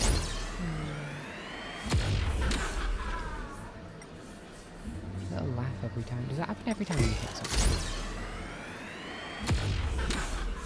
It does.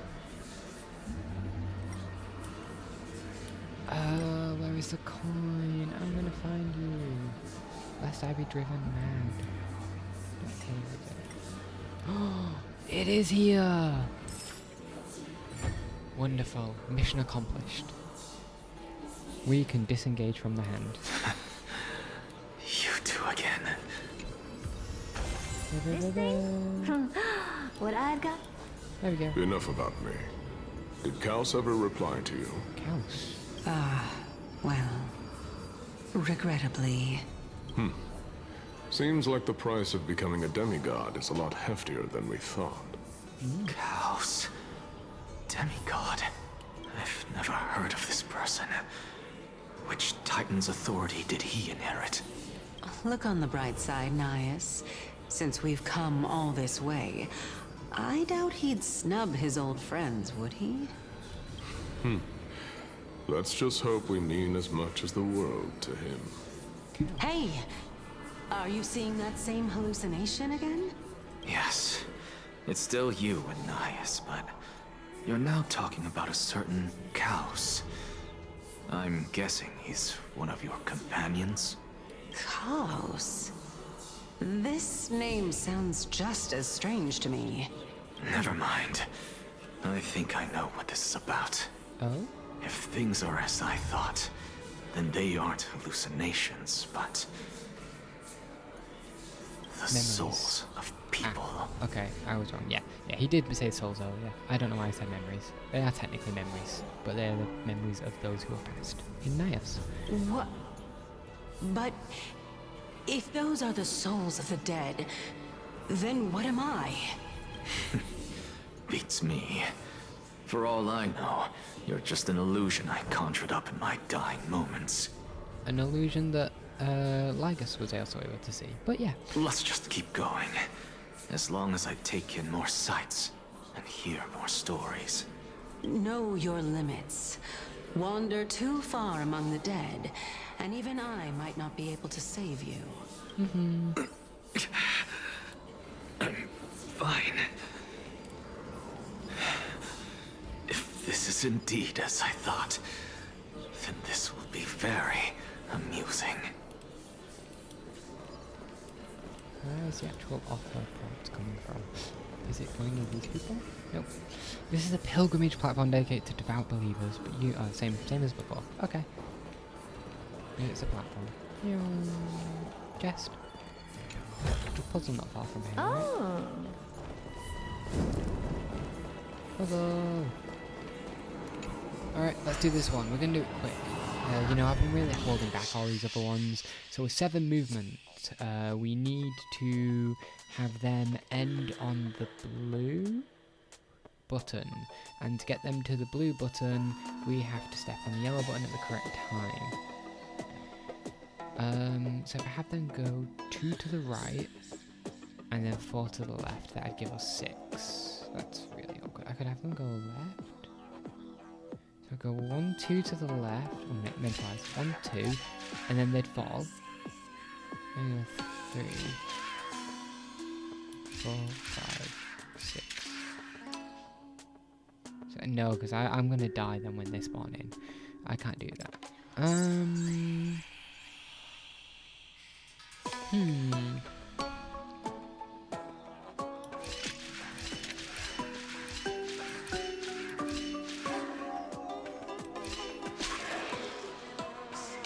Nope, I have messed up.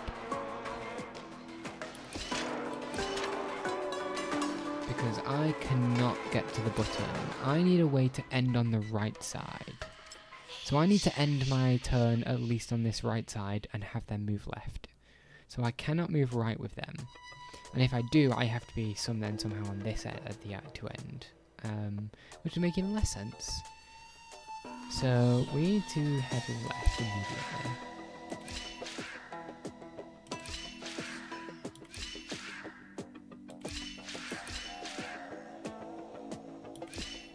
I just immediately said all that and then didn't do that. And now I'm going to die again. Restart. 1, 2, 3, 4, 5. Ta-da! Ta-da! Yay, we got it. There we go. Nice and quick. Relatively. To the others. Nice and quick. Ah, you want this? Nice. Okay, now we can Take it and continue. amuse Oh, another yourself. butterfly. Hello. A wish fly. It is said that tying a wind chime while making a wish here allows the sun bearer to hear our desires. My wish is simple. Bzz. I hope for sunshine tomorrow to dry my dew-soaked wings. Very simple. Very nice. Yeah, we're not going to offer our greetings. It'll give us the same line. And yeah, that's good. Let's progress and hear more Nios. It's died down.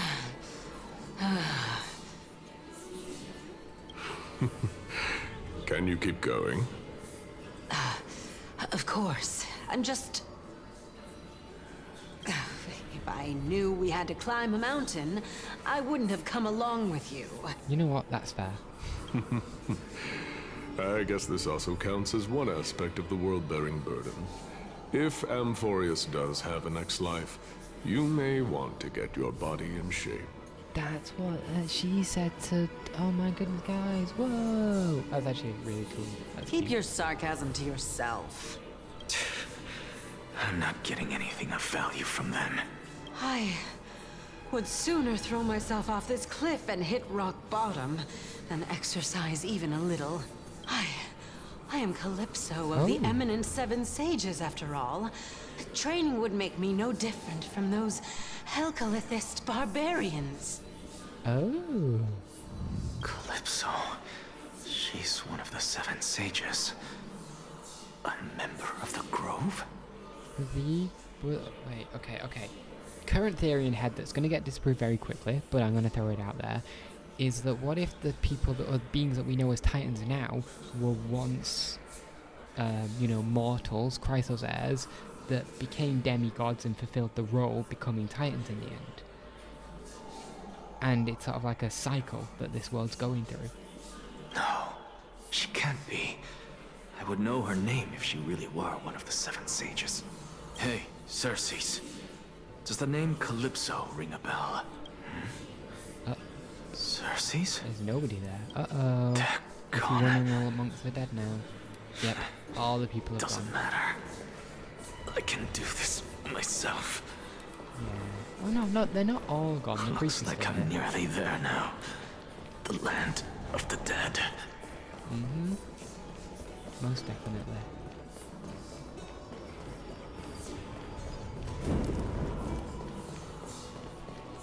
Let us. Oh, beautiful old world. Where are you now? Oh, legendary era Chrysia, return to the mortal realm. Splendid gods once walked the paths we walk. Alas, all that's left of that warmth is a hazy mirage. Why are you chanting that too? Oh?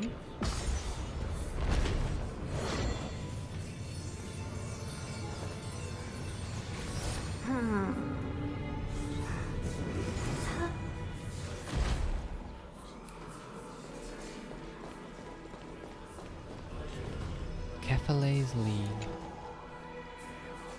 Devoted emissaries, heretical scholars, the lost wanderer, and the desperate outlaw. At the edge of divinity, we look up in awe. In a fleeting moment of terror, the long road behind fades from memory. And we're just going to tap up here, we're having a look around.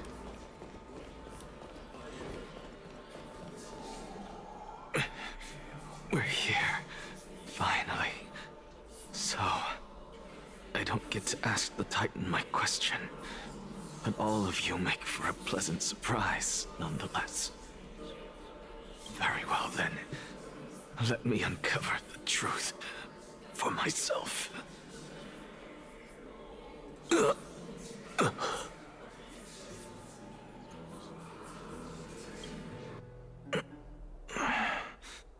Did I still fail to make it in time?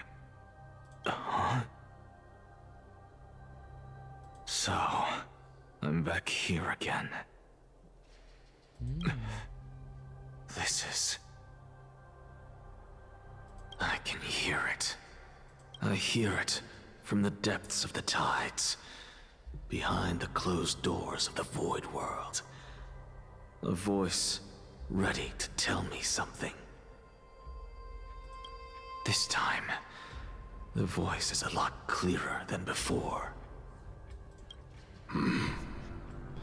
Oh, I love these pieces of art. They did a really nice one with Trivios as well. Since we've come this far, let's just wait. Lord Nias and Miss Calypso, are you both here to visit Chaos too? Oh, hello. Yes, and we've been waiting for quite some time now.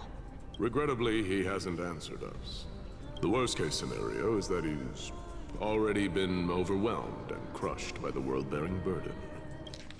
Yeah, so this idea that someone took on the role of the demigod of the world bearer. You're overthinking, Lord Nias. I can still sense Chaos' soul in the area. And besides, we both know Chaos' nature. A deliverer like him wouldn't fall so readily, much less give up on all that he holds dear. Isn't that so? Yes. I have faith in him. That reminds me. Why are you making this trip alone, Polixia? Polixia? Oh, my sister needs more time to make sure the flowers are fine. Mm-hmm. Such a pity. Both of you have hearts kinder than anyone else. Yet you are born only to take over Thanatos' divinity. Yep, this this is fitting in a little bit what I said earlier, and it also fits in with what we saw in Castoris' trailer with Pollux / Neverwing. Everything that I see and hear this time has left me shaken to the core. What may seem like a mundane conversation is in truth a once-in-a-lifetime exchange that has revealed the ultimate answer to Cersei's question. The conjecture has taken shape and must now be solidified into a theorem. Next, I only need to seek verification from Kephale. By doing so, I can answer Cersei's question and reclaim my body. Kephale is likely Chaos, and may need another to take on the role. Obviously, the implied person throughout the story is most definitely our very own deliverer, Phynon. But no, I will not do that. Oh. That isn't important. Oh. Because another one of my conjectures, one that I have always dreamed of proving, has been proved right this very instant. The souls? Fusing a mortal soul with that of a Titan to replace said Titan is not a ludicrous idea after all. Don Hong's POV. What are you thinking about? Okay, I don't know if Don Hong's voiced right now. We're gonna find out. If not, I'm gonna have to do a terrible Don Hong impression. just amazed at how this towering tree is Circe's divine body. It's a majestic sight. Is that so? You don't look the slightest bit amazed, though. Plus, you seem to be strangely familiar with the city around the great tree. Merely something from the past that I won't go into. Events of the past, huh? I was also a child when I looked up at Circe's. Their leaves and branches reflected the sparkling stars. And their trunk was like a pillar that supported the sky and ground. I stood at this very spot back then, imagining the day when I could climb to the top of this tree. Because I would be the closest I can be to the sky at that spot. Wow. You're a sky priest, yet you study at a place that is home to the Reason Titan. That's rather counterintuitive. Don't read too much into it. I mean, can mortals even hope to reach Aquila's realm? They're a strict and draconian god. Nothing like Circe's. Reason is willing to share what is theirs with others, but Sky only expects people to revere them. You get what I'm saying, right, Denny? After all, the Titan that imprisoned you and Grey here in Amphorius is none other than Aquila themselves. They might have been the one who imprisoned us, but they also weren't the one that put the spear through the train car. And we still need to enter the pom-pom for that. Yes, I didn't count on provoking the ire of a local god. But there will always be people who dream of soaring towards the sky. The Grove has a wealth of research on Aquila, and that is exactly what we are here for. There was that story in which some people did make machines to fly. Don't click on the mouse, please. Hey, Mimi. I never thought Grey would meet with something like that before we set off. As a physician, I should have been there by her side. Sorry, what I was going to say is, we did have that story in which some people, I can't remember if they made a ship of some kind, a large number of people who then made their way towards the sky and were wiped out completely, I believe. So it really does fit in line with Aquila not appreciating anybody.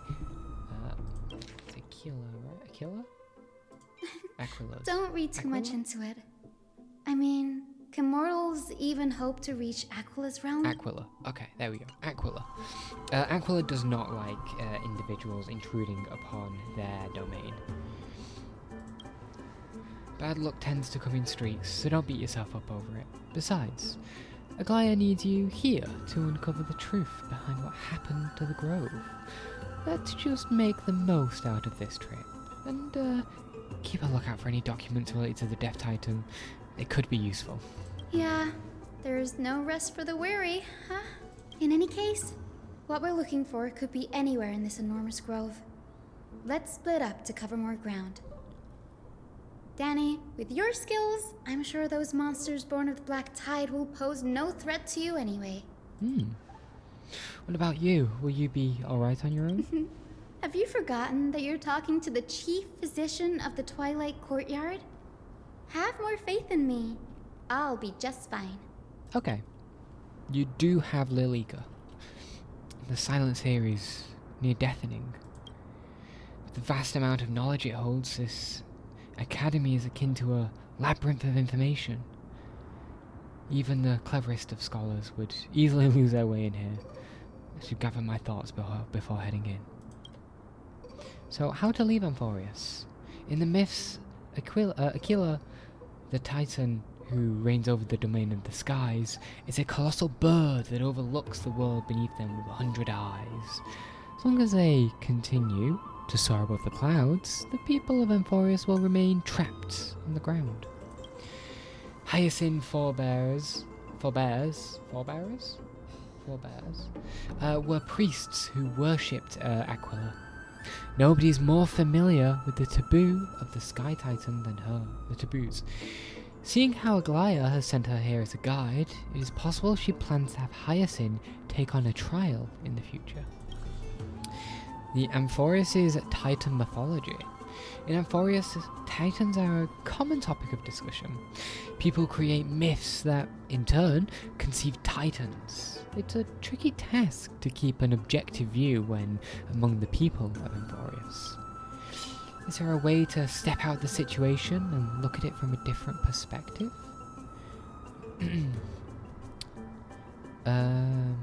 The Titans and the Aeons. Titans and Aeons are two distinct classes of beings. Titans can communicate with us humans, and it is not impossible for us to overpower them. Upon their demise, we can even take over their divinity. In this regard, Titans can be said to a lot more similar to humans than Aeons are. There you are. The Chrysosairs and demigods. Chrysosairs are humans who possess heroic qualities, with most of them demonstrating extraordinary combat prowess and strength. Upon clearing Core Flame Trial, a Chrysosaur can even ascend to a demigod and inherit a Titan's divinity. Wait, something about that feels off. Is this a selection process of some sort? Well, what we do know is not every Chrysosaur becomes a demigod. Some perish beforehand, some simply fail the trial. In fact, we witnessed Phynon fail My Day's trial in one of the previous updates. The Flame Chase Journey and the Prophecy. Guided by the prophecy, the heroes are on a quest to reclaim Core Flames and usher in the Era Nova. Their efforts have seen gratifying results to date. As I expected, the prophecy is the hardest to make any sense of, but with barely any information to go on, no matter how much I ruminate on it, it won't yield any results. I should leave this for another time. Yeah. And my plight.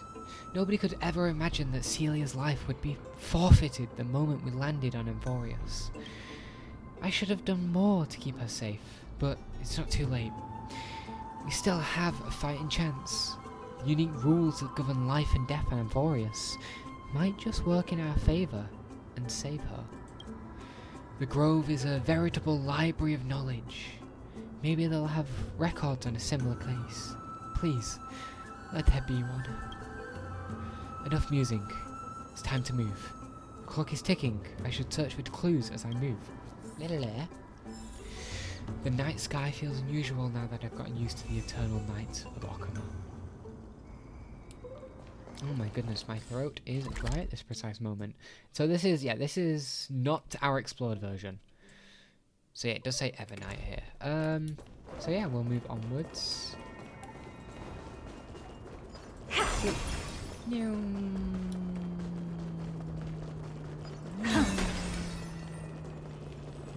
So this looks for the most part to be similar to when I initially explored here. Actually I can check. There are new chests? No, there are not. This is officially the same area. So no collectibles that I need to go get, which is wonderful. Can I just press space? I can. Ta-da! Onwards. Oh, we're at the regular speed. Take a look. This is purity. Black monsters are twisted in form, and their life has turned to ash together with their souls. It's impossible to figure out their form when they were still alive. These are the remnants of Black Tide monster. It does look different from the Titankin up close. What's underneath it? A scroll? A recorded debate between oh my goodness, these words were spoken earlier and I'm going to massively mispronounce, but I'm most certainly going to give it a shot. A recorded debate between Verinationist and Noospropist scholars. Most of it is illegible, leaving only fragments of dialogue. The Venerationist scholar. We all recall that states that blindly dared to touch the sky, but what were they really?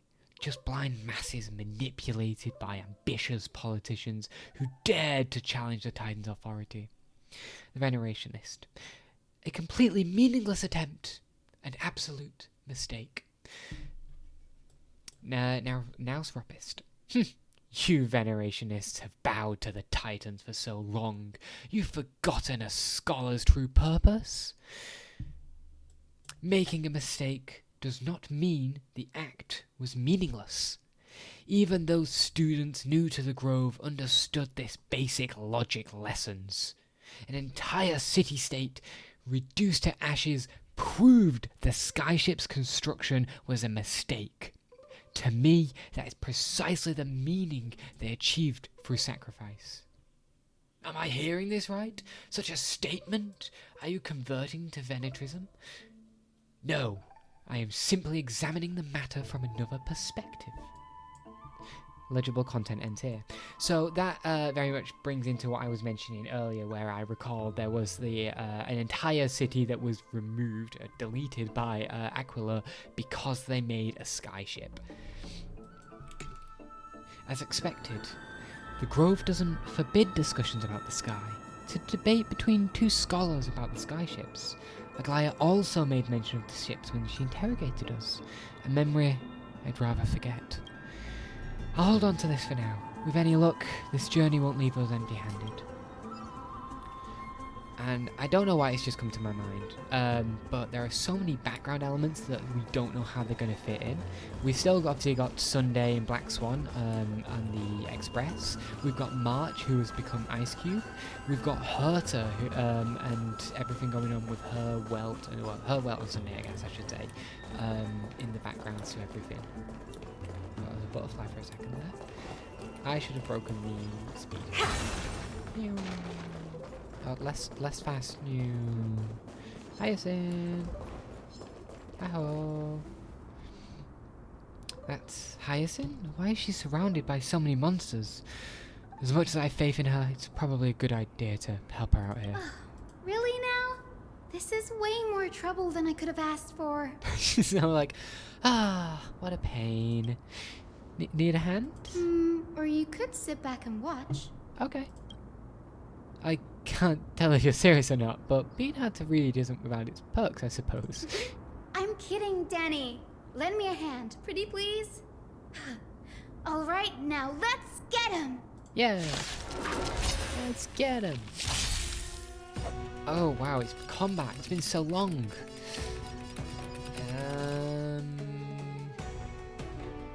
It's coming. Are you the West Wind? Oh, this is open sesame. What are you looking at? Time to twirl. No. Receive divinity. And now we nuke them. Eternal step. Dead return. And then let's proc some heals, and then trivia. The Black Tide's corroded sensitivity while I can. You chose the wrong a lot enemy. more than I anticipated. Oh my goodness. Oh, I see. Oh, that's what it is. Expand your thinking. Oh. This place is practically in ruins. What happened? There shouldn't be that many monsters here. The Black Tide is remarkably quick to detect the light of Amphorius. So or rather, the blessings of the Sky Priest in me, might have unknowingly called them to me. Anyway, never mind that for now. Here, you might want to have a look at this. I found it around here and thought it might be of interest to you. A debate recorded between two scholars. Most are illegible, leaving only fragments of dialogue. Scholars debate 2. Euthropia. Throia? Euthyro. How did I misread that? Euthyro is how I shall choose to pronounce this. Well then, enlighten me. What exactly do you mean by examining from another perspective? Simple, as you see. When we stand normally, the sky's above. When we stand on our heads, it's below our feet. I don't even know what kind of situation inspired you to make such exalted theories. By the way, I have a student who loves to write satirical comedies and once wrote about a fool who could not figure out a question no matter what. As I said, there's no reasoning with you verationists. I can't remember which way around I did the voices, and I've already forgotten. So, evidently, obviously, these are presumably the same individuals, this person being labelled as variationist, and then it being the second of the scholars' debates. You're like dromuses, huge, like always gazing downwards on the earth. Well, I want to be the wasp that stings the dromas. What if that state tyrant's defeat simply proved that amongst all paths to Aquila, the skyship was the wrong one? Ooh! Anaxagoras, you impious blasphemer, mark my words, you will eventually answer for your sacrilege. I doubt your students, or that young teaching assistant girl, have any idea what secret research you're truly conducting. Okay, there you go. So that explains the very counter views that Mr. Question Mark has. It is indeed Anaxagoras. Anaxagoras? He's a scholar who fused himself with the core flame of reason. This is new. I didn't know Professor Anaxa was researching the sky. He's never mentioned anything about it. Finon said Anaxa might be opposed to the Flame Chase journey. Might is an understatement. Anaxa has never been one to venerate the gods, nor has he ever found it within himself to put any faith in the prophecy. People yet, it is all... No. People have come to think of him as a heretic, even in a place as liberal as the Grove. Also this very blasphemer that Circe's favors. Fate sure works in mysterious ways. I picked up a scroll on my way here too. It looks like it may be related to the one you're holding. Oh? Let me have a look.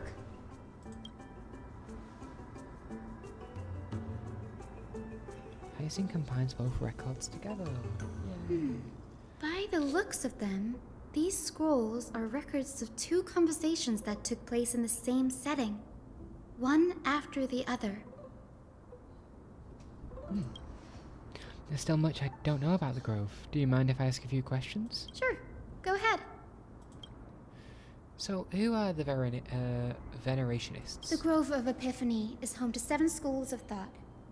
While all 7 schools are founded on the ideologies of Thalesis, the first scholar, each is unique in its own way.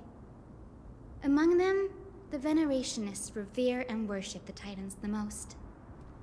Okay, so it makes sense they are the most opposite to Anaxagoras. As the sage of the venerationists, Euthyphro has always been at loggerheads with Anaxa. Euthyphro. If we were to place the 7 sages on the scales of Talanton, Anaxa and Euthyphro would be placed on opposite sides to achieve balance.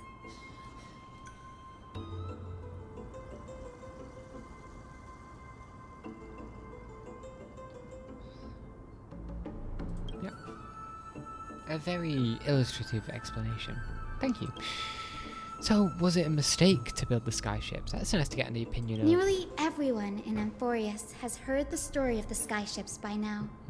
Aquila's stature is loftier than the heavens, and their divine retribution is merciless.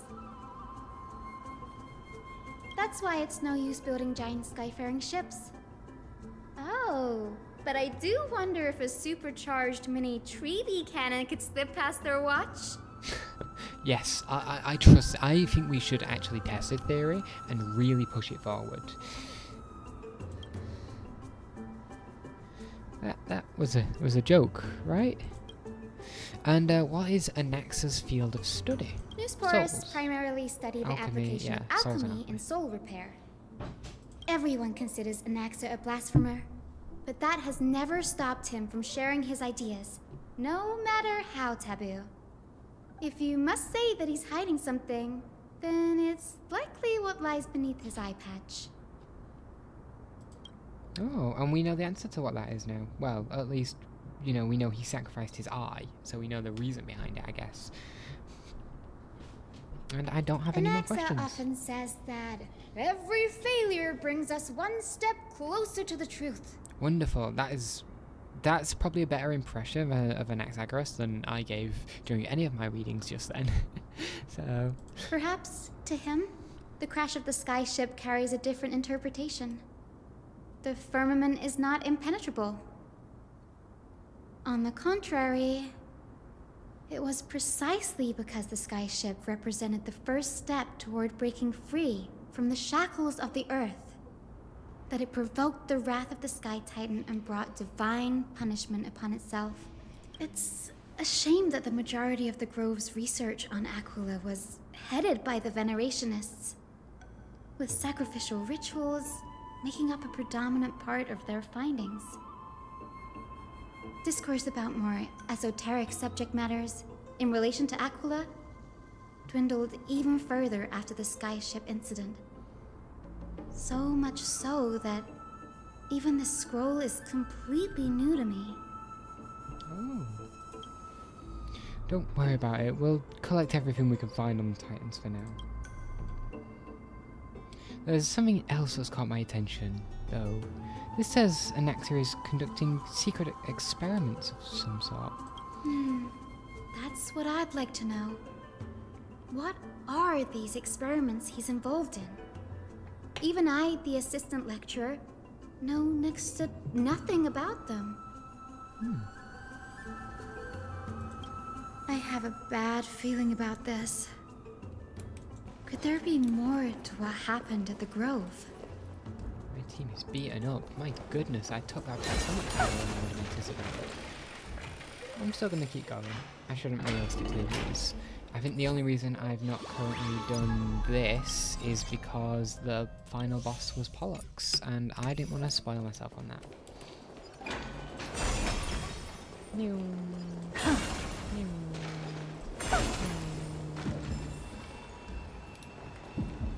This is the Library of Philia, a place where the Grove stores its collection of tomes. Other than books written by the 7 schools, you can also find philosophical texts, ballads, and religious writings from the Outlands here. Cities that desire to learn from the Grove were apparently expected to contribute knowledge of equal value to what they sought. We've had more than our fair share of hilarious episodes over the years. For instance, it's said that the Erythrocheramists once borrowed a manuscript from a certain author, but ended up returning a copy instead of the original. What's more, the original manuscript was supposedly then hidden here. Oh. Yeah, it doesn't seem like a nice thing to do. Nice? No need to hold yourself back, Danny. You can just tell it like it is. Their behavior was no different from bandits.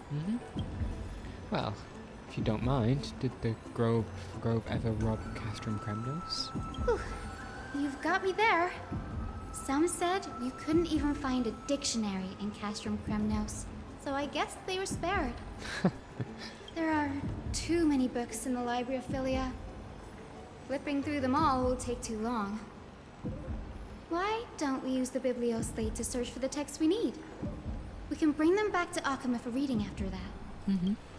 Agreed, this place isn't safe. We should leave as soon as we're done here. There are still several more scrolls strewn around over the place.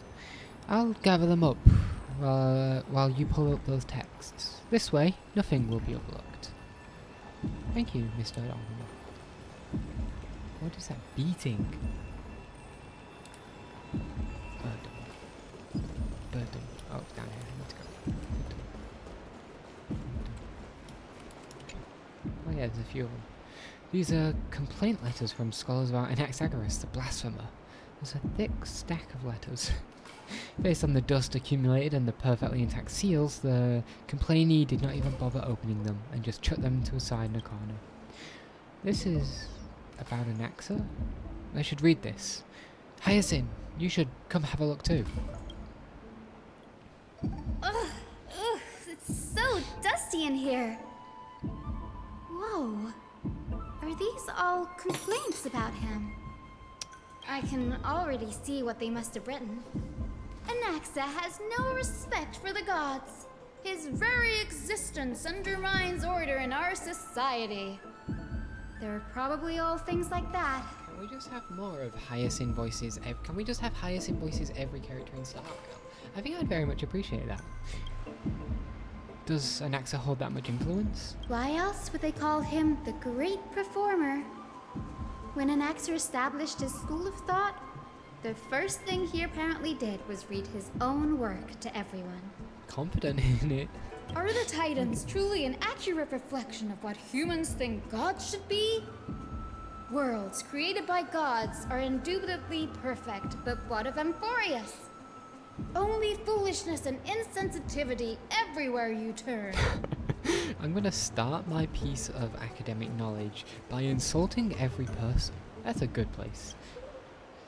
Uncanny impersonation.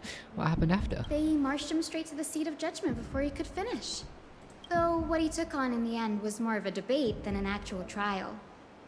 He had to address every one of the scholar's allegations, or face expulsion from the Grove. The first allegation was... Do you agree that since the Titans created the heavens and earth, so the mountains, rivers, and seas must likewise be their creations? Am I supposed to put myself in Anaxa's shoes and answer that? No. Based on the history of the Flame Chase journey, humans have the potential to take over the divinity of Titans. Anaxa said the same thing then. There you go. Needless to say, his critics didn't take kindly to his answer, so they followed up with a second allegation. You claim to be studying souls, yet you are, in fact, defiling them and committing acts condemned by the gods. Do you admit it? It's a serious allegation. Did he really do that? Anaxa always wears an eye patch, never removing it, even when alone. Some say he used one of his eyes as an alchemical ingredient. Every being in the world owes their safekeeping to Kithily, and this is even more so for the Chrysos heirs who have divine blood coursing through them. If he has really done something of that nature, then it'd indeed be sacrilegious. Thankfully, they had no way to prove it, so it amounted to nothing more than an allegation in the end. One by one, Anaxa engaged in wars of words against those who would challenge him. Toward the end, a scholar asked him, Anaxagoras, have you any respect for the gods? It was only after a brief silence that he answered, I have never denied that Titans are meant to be noble constructs. Meant to be. What he didn't say, that the Titans are not noble, rings louder in this case. Yes.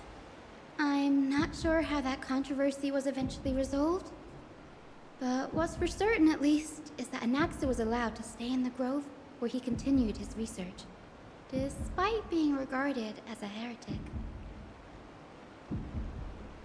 By the way, this stack of complaint letters has reminded me of a place in the Grove. We may find clues there that aren't on the teleslate. I'm talking about Anaxa's alchemy lab, hidden between the cornerstones.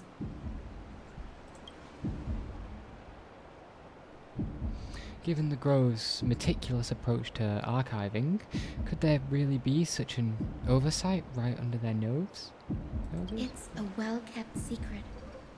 Among the 7 sages, excluding the nominal chief sage, each has a private sanctuary where they can conduct research undisturbed in their free time. Even the administrators of the Library of Philia are restricted from accessing those places and documenting the sage's research. With the Grove in this state, I'm sure Anaxa won't be mad even if we sneak into the lab for a short while. I mean, the alternative option is Right? just give it, you know, a few, like what, 2 weeks? Was it 15 days? I've forgotten. Record of many research topics, a caprice scholar had applied for, and the replies from their school sage about these topics. Topic 1. A discovery that many mythical beasts, renowned for their longevity, actually reside in areas with poorly managed birth and death records for such a creature. Permission to research. Reply. Lacks research significance. Not approved. Topic 2. An observation of real plants within the grove, imitating the growth patterns of nearby white dryads. Permission to research. Reply. Falls under the domain of the Lotophagist School. Not approved. Topic 3. Investigating the feasibility of placing flying birds into rocket tubes to guide the direction of rocket flights. Permission to research. Reply. Too fanciful. Not approved. The subsequent topics grew increasingly eclectic, yet the outcome of the replies remained unchanged. Impressive tenacity. Hopefully it helped him survive the black tide. It's a shame, because like the first few were very reasonable, and they just got denied for... a book covered in annotations from many scholars. Its title is The Art of Sophistry. 40 Ways to Improve Your Debating Skills. You skim through it, and the highlighted methods include virtual causation, false premises, contradiction, conversation, or conversion, conflating provocation and reality, misinterpreted punctuation, misattribution, and generalizing specificity, amongst others. Admits it are scholars' exclamations. A true eye-opener, the art of language knows no bounds. If I can't master sophistry, I can at least learn to defend myself against them as an honest man, and so on. The last resort is, when all else fails, employ brute force. This isn't going to be of any help for sure.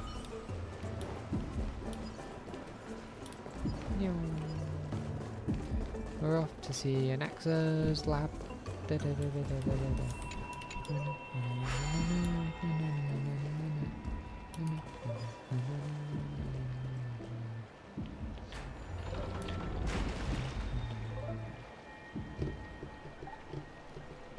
Ah, I need to click.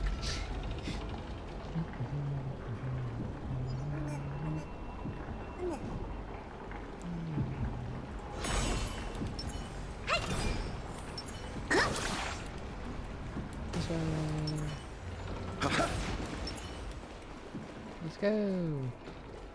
We're also going to change it up a little bit. We're going to... Oh, it's not letting me use my my quick team button? Oh, is it because I'm in a view? Okay, that's fine. Oh, I see, yeah, and there's Don Hong.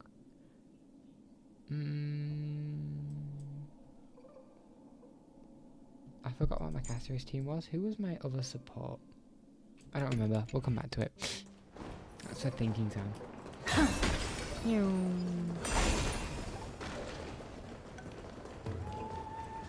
This is the place, but where is everything? Materials for alchemical experiments, matrix diagrams, and even the seal to the lab. They're all gone. Did the black tide destroy it all? No wonder we didn't see any defense mechanisms along the way. Have you ever been here before? No, not even close. Not only are alchemy experiments high-risk activities, but Professor Anaxa also has a penchant for using bizarre materials. Students often saw him walk in looking bright as rain, but come out covered in soot with his hair singed. Naturally, no one dared to come near this place. Yep.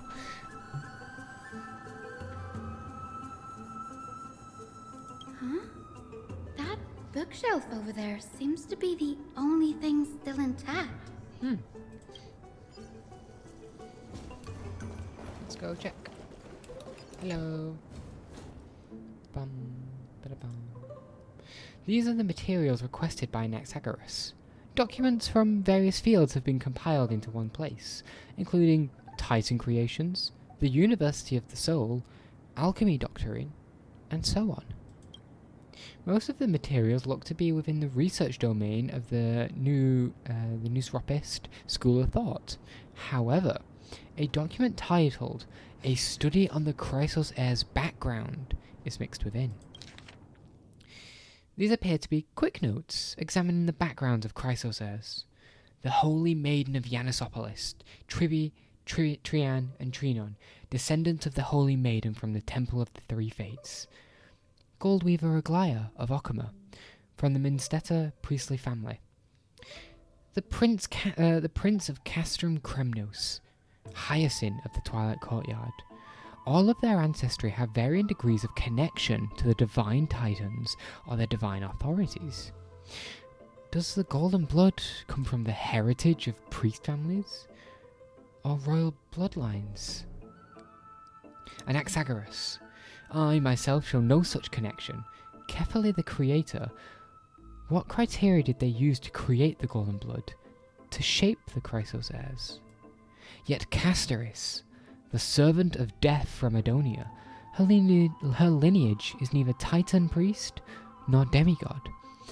But she has walked the earth for at least a millennium with the power to grant death to humans.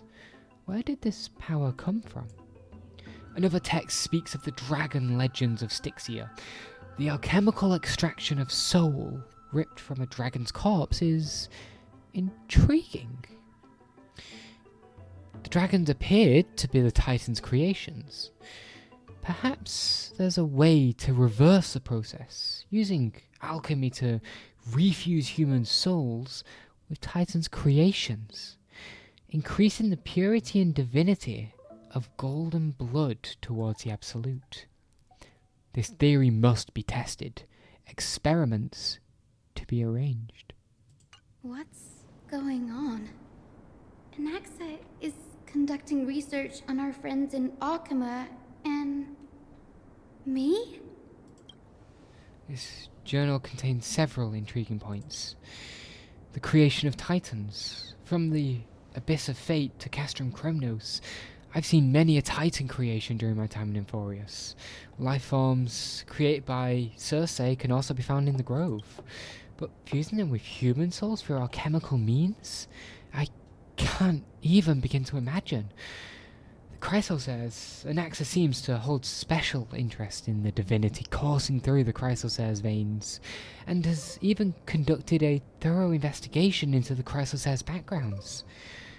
It wouldn't have been so strange if he had focused only on Cassie, given her own curiosity about her origins. Plus, considering that the Noosporists have crafted omnipotent medicines capable of curing diseases, it also makes sense that he would conduct research on immortal Chrysos heirs. Now, it seems Anaxa's objective was never to create medicine, but to identify the origin of the golden blood and figure out its inner workings. Anaxa's research.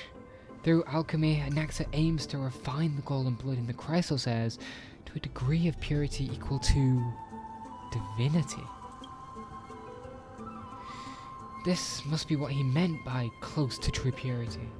But treating both Titan creations and the human body's materials to be used in alchemy experiments? That's rather extreme. Danny, look at this. I have a bad feeling about this. These documents appear incomplete. Judging from what's left behind, the important alchemical formulae have been taken away. Only the author's reasoning remains. The previous approach has flaws. Fusing human souls with Titan creations does not purify golden blood. Even pure Titan creations are contaminants to the Chrysos heirs' golden blood. Soul fusion between humans and creations merely repairs impurities of the soul, or maintains a connection to dying souls. While creation myths tell us the Chrysos heirs and other creations were all made by Titans, their nature differs fundamentally. The Titans' creations are no intermediate products of an alchemical process, and the Chrysos heirs are closer to the Titans than the creations. In other words, I should not have considered Titan creations equal to Chrysos heirs. The hypothesis I should focus on is one pointing towards the Titans themselves. Such a rare chance to study Titans demand a meticulous selection of research subjects. Living Titans prove impossible to restrain, and dead Titans offer no insights worth pursuing. But dying Titans, they are the perfect research subjects. Only by understanding the fundamentals of creation can we ensure perfection at the moment of everything's birth.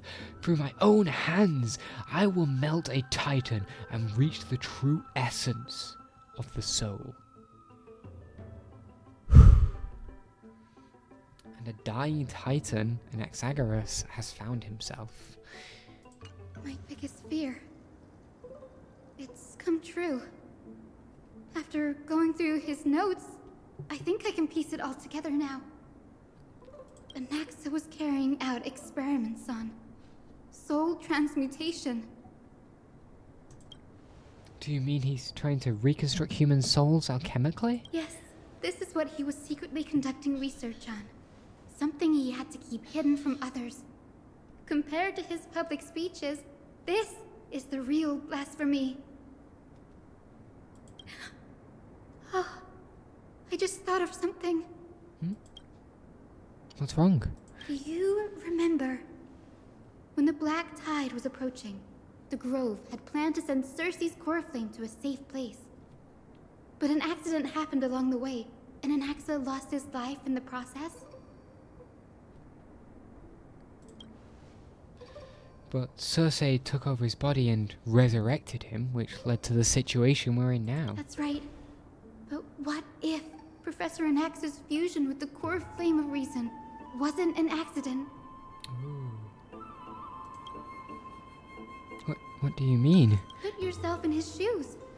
Knowing that the Black Tide was closing in and your time was running out, what would you have done?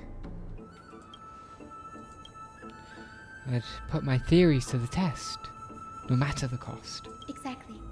When the Black Tide came, the true reason Anaxa headed to the Luminary Throne was to transmute and fuse himself with the Titan's core flame. This checks out. Did he succeed? No. Judging from how he reacted after the event, the results came as a surprise. Maybe he failed to consider the possibility that Circe would make a similar decision. And this fits in line with when Circe basically said, "Oh, you think I don't know what you were going to do to me?" And he was like, "Oh, but you still went along with things." So yeah, I guess we did have the baseline for this information. It was just now been explicitly told. The manuscripts detailing all the alchemical formulae have been taken away. His research is still ongoing. Could he have taken them for other purposes? Like what? There's only one Titan left in the world now. Exactly. No. No way. Okay, Jinx.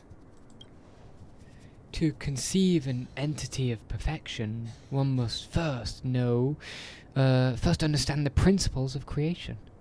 If Anaxa is in Okama now, then that means... He's after Kefali. Oh, it's supposed to be both. I should have read that. Sir, this sky above us, it's not real, is it? Whoa, false sky? Never heard that in a Hoyoverse game. Anyway. Of course not. This is just an image from a projection device used for educational purposes. A simple trick. The day-night cycle has been lost to this world. So that students like you may still learn about the night sky, astronomers have harnessed the Titan's miraculous power to manipulate the light, projecting the nights of the past here for you. Oh. Much like how the sky above the holy city is also illuminated by Kefali's dawn device. So, the skies of Akama are fake too. You mustn't conclude that, Anaxa. You should know that only a child would expose a trick and be proud of it. Often people know more than they let on. They simply choose to feign ignorance because they have no other choice. Then they're just deluding themselves. People believe in Kephali's tale of Genesis, accepting wholesale whatever the priests preach. But we're different. We've already walked out of the firelit cave of ignorance. We have already realized that we live in a world where Titans make the rules. Even when we look at the sky, we're only seeing what they allow us to see. Rather than gazing at this mockery of a night sky fabricated by them for the rest of my life, why shouldn't I be the one to take control of the projection device instead? Ooh. So much time has passed since you sowed the seeds of doubt in my heart, child. Many a night, I find myself penning down all my theories and wild ideas, only to burn them to ashes when I open my eyes in the day. Why? Because we'll face death by burning if word gets out? As a sage of the Venerationists, my soul has already become inextricably linked to the great tree. Every word I say and every move I make is certain to influence every leaf, every branch, even the tree itself. But above all else, my days are numbered.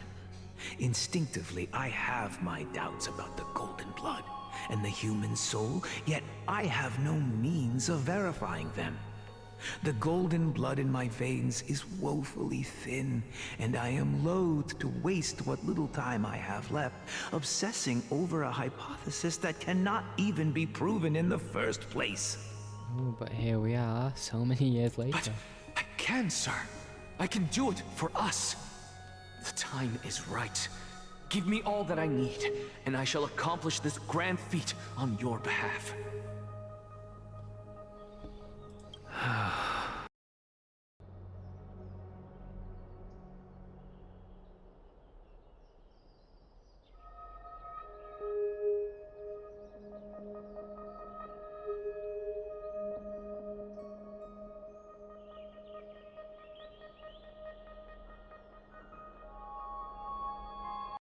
You get yourself tangled in a way.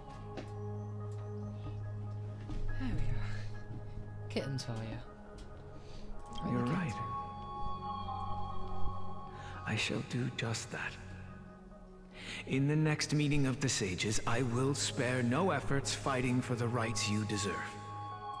Go. Establish your own school of thought. Find out what we are. Become the one who conquers the ultimate truths of the world. Child of humanity, you didn't go to such lengths for an audience with Kephali. Just ask him a few questions, did you? So, you figured it out. If I were as foolish as a Dromus, perhaps I'd throw myself down and prostrate before their greatness, begging for the gods' prophetic wisdom. Well, sorry to disappoint, but I'm no Dromus. Alas, I am a human, standing tall on 2 feet, possessing both intellect and pride.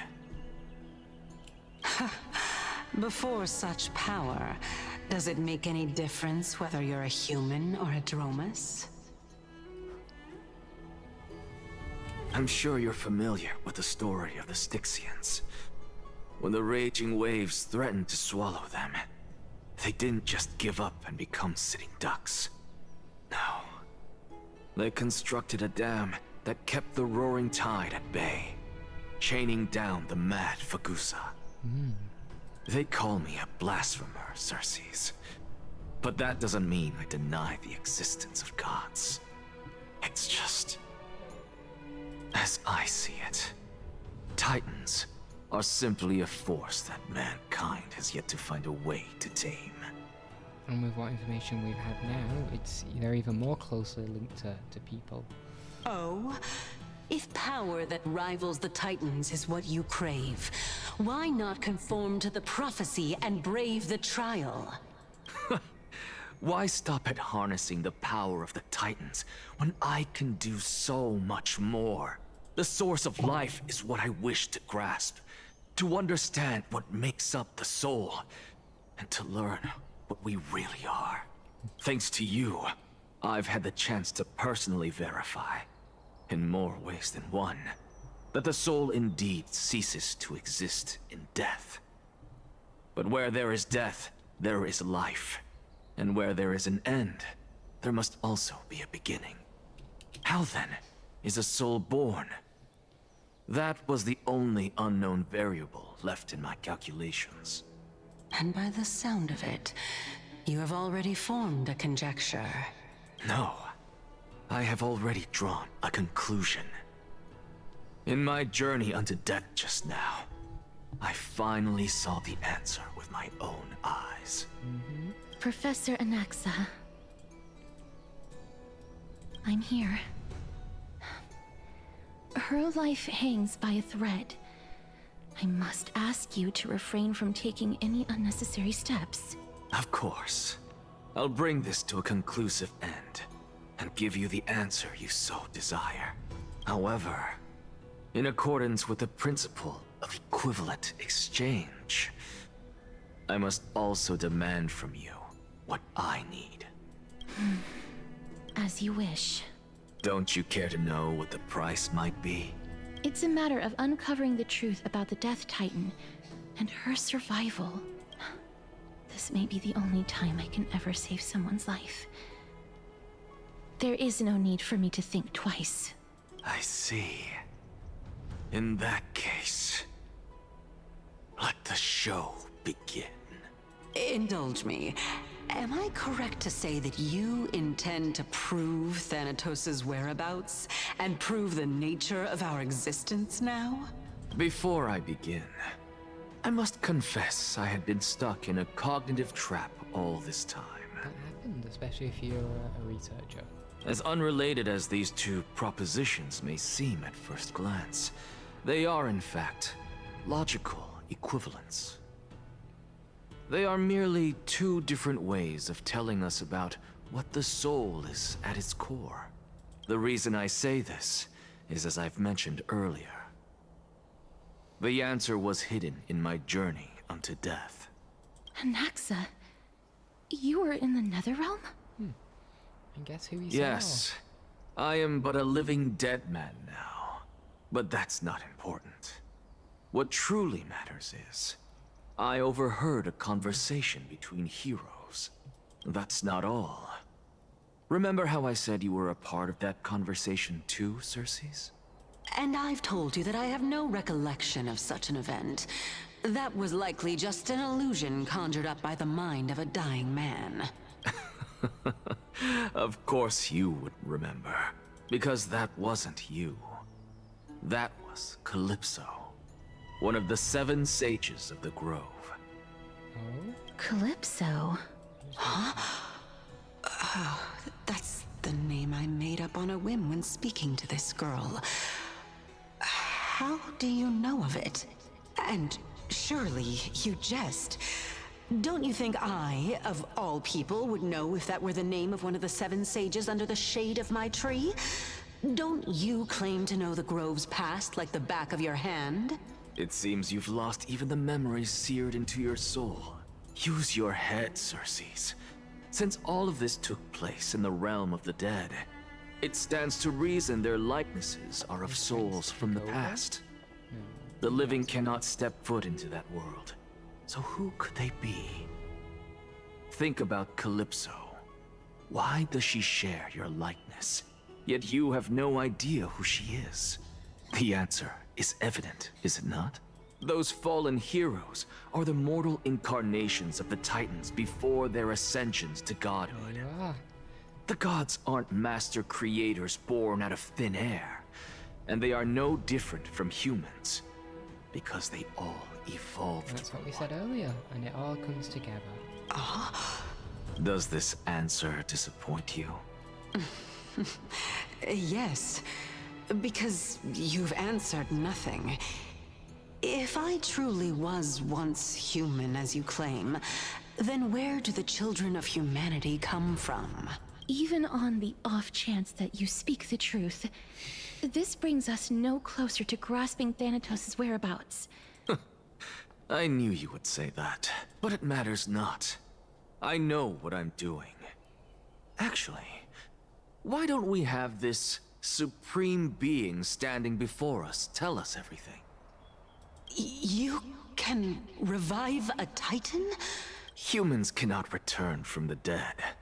Neither can gods. And this one is not dead. But all we need to do is look at this from a different perspective, and the problem will resolve itself.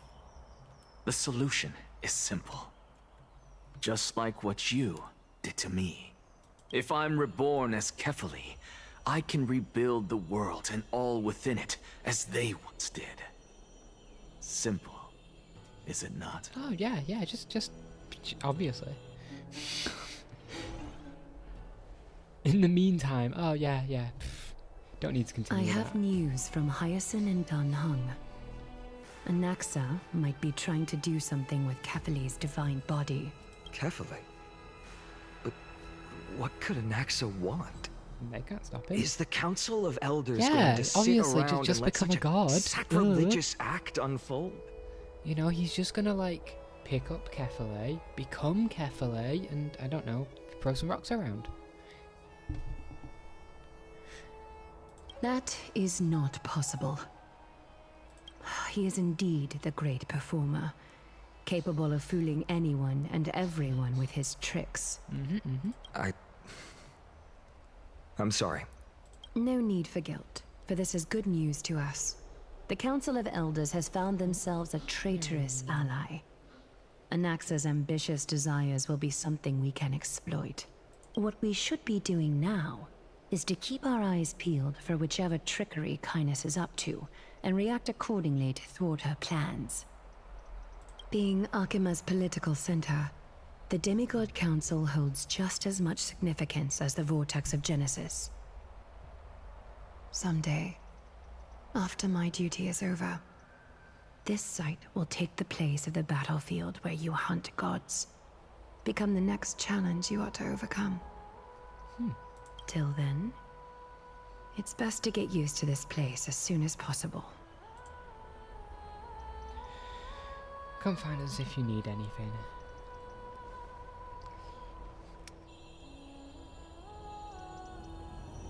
Preposterous! The Christos heirs only have their standing because of the Council of Elders! How dare they trample over it! It is a real shame that we just got yanked back to this side, and it's like, no, bring us back to Anaxa, please. I'd like to continue what Anaxa's going through. He's got some cool stuff, you know, and Hyacine and Dan Heng are probably about to show up. I don't know, maybe. And we're here, but we don't care about us. We want to see what Anaxa's doing. These people are shooting daggers with their eyes. It's been a while. Kratos. Hello, Oleg of Amphorius. Oh wait, have we never met Kratos directly? He is indeed, though, just Oleg. He's the old man. That's fine. I recognize you. The young lord has nothing but good words about your courage. It has indeed been some time, Lord Kratos. What brings you here in such haste? Shh. Keep it down. Be more vigilant. See those duplicitous dogs over there? They do the dirty work for Kindness. Duplicitous dogs. I've already ordered my people to hold them back, but we should still lay low. Unless you're itching for a bloody fight to get a workout in. Okay, but that would solve a lot of the problems we're dealing with at this point. My bad. So, did something happen? Did you hear thunderclaps last night? Nope. Hooray, it's Acheron! Someone's going to save us! How not to be noticed. Thunderclaps in broad daylight. Look at no. Thunderclaps are beacon signals of strife. Oh. They are a message from the young lord. He threw a spear bearing several words at Akama. Watch out. The Flame Reaver is back. Oh, joy. I guessed as much. We didn't actually kill them back at the we just Kremnos sort of arena. trapped him on like the other side of the world. Or flung him there, right? Oh no, we trapped him in time. Trapped him into a different time. I figured this is something you would want to know. We Kremnoans never back down from a fight. So if you plan to take that thing down in a battle, reach out to me anytime. You have my gratitude. I will let Aglaya know about this right away. Remind her to be on her toes while you're at it. That vicious kindness has been unusually active lately. Those lackeys she keeps undercover have been going in and out of the city a lot more frequently these days. Some even seem to be getting Kremnoans to defect to the council.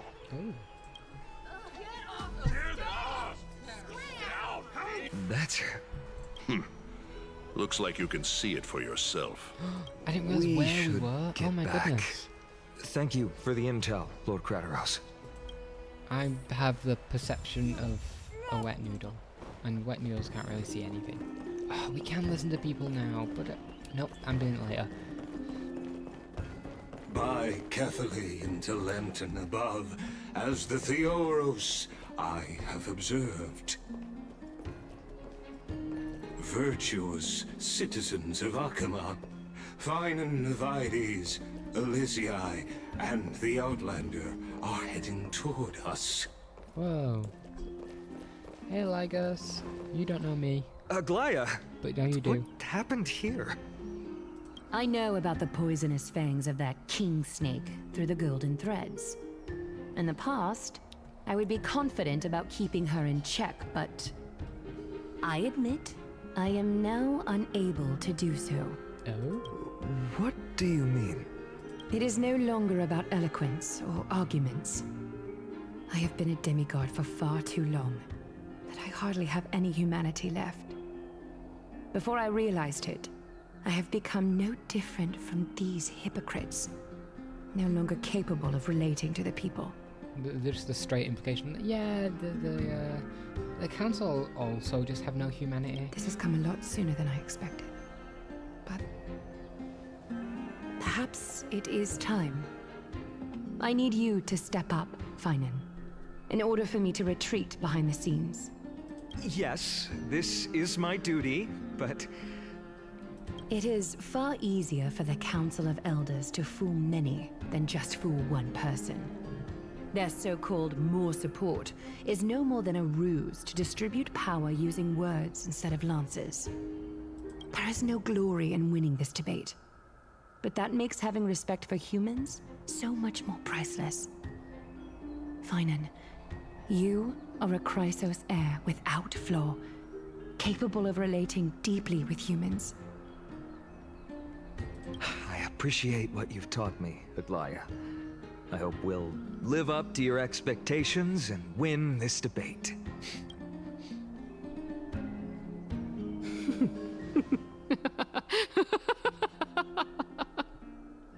It's a bit of a laugh, kindness. Oh, you've done well, Lord Calictus. Let me take over and personally close this debate for today. Dearest counselors, let it be known that I sorely miss the blissful times portrayed in lyrical poems. Back then, Amphorius was home to nearly 1,000 cities, each with their own local faith, while gods walked the earth and shared close bonds with humans. And then along came the Black Tide, the end. What a sad story. I'm not gonna like this bit. I don't like it just when you're forced to sort of listen to someone who's manipulating everybody, and they're doing it in a way that you know most people are gonna listen, and it's like, oh, I understand, but it's painful. Yet, in the present, people from all over are forced to leave their homeland to seek refuge in the holy city, where they hope to rest under Kefali's protection. All of us have long been in the same boat with no way out of this plight. Well, yeah, because the issue is the Black Tide, and, but there is a potential way out. That's all we have, and that's the Chrysos says. But yeah, the Black Tide, that's the ultimate problem, an inhuman... We didn't have a choice in the past, but now... The Council of Elders brings to the table a new possibility. All I have left is one question for you. What is this possibility? You've not said it. You're a Would you terrible rather person. strive toward the unheard of Era Nova, or return to the prosperous Era Chrysia of our past? Make your choice. You've not approached the actual problem. You've just sort of ignored it. Oh yeah, we'll move towards the better future. How? We will.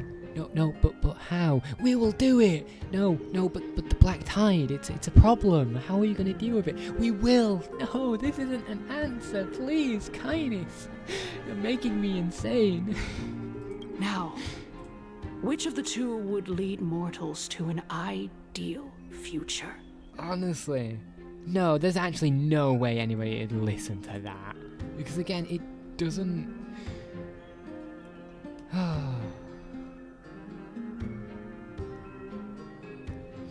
Okay, sorry, I got a bit heated. Should rather return to a past of which we currently have no definitive way to return to, or move towards an unheard of future? Which is just how time works and changings work. So, you know.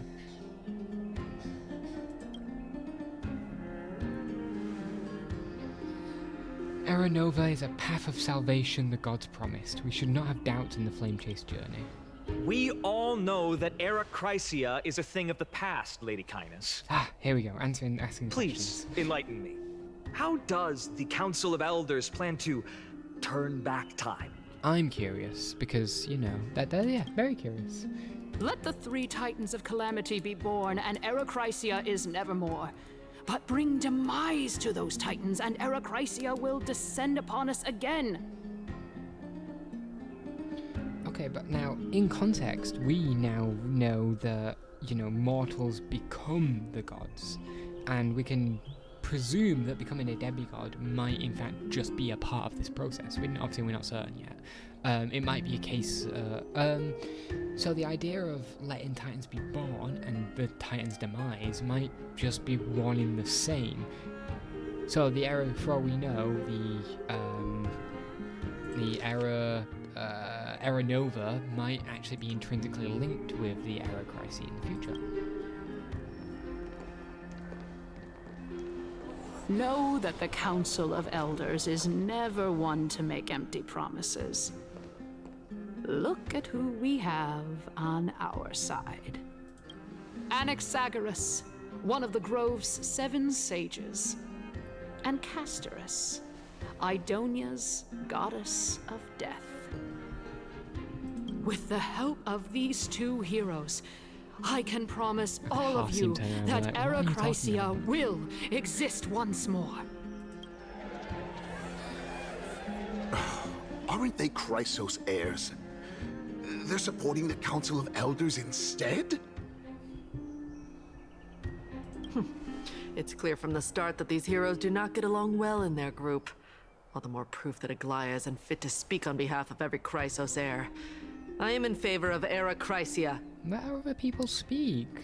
Terrible council. This is not how things work. Era Chrysia! This isn't how... This is not how conversations work. Castorus? Why are you standing over there? You finally arrived, Anaxa. So have you, Cass. Don't worry, Aglaya. Well, I know that you have many queries. Could you continue to converse like how the citizens normally do? Tell me, dear citizens, if we successfully retrieve and return Thanatos' core flame without anyone passing the Death Titan's trial, what would happen next? The answer is simple. We will have a chance to rid the world of death and bring Amphorius back to an era when all beings live forever. We'll usher in a new future that will be entirely different from the Flame Chase journey. this brings in many questions, because we know that things begin to not work properly when the core flame is completely left untouched.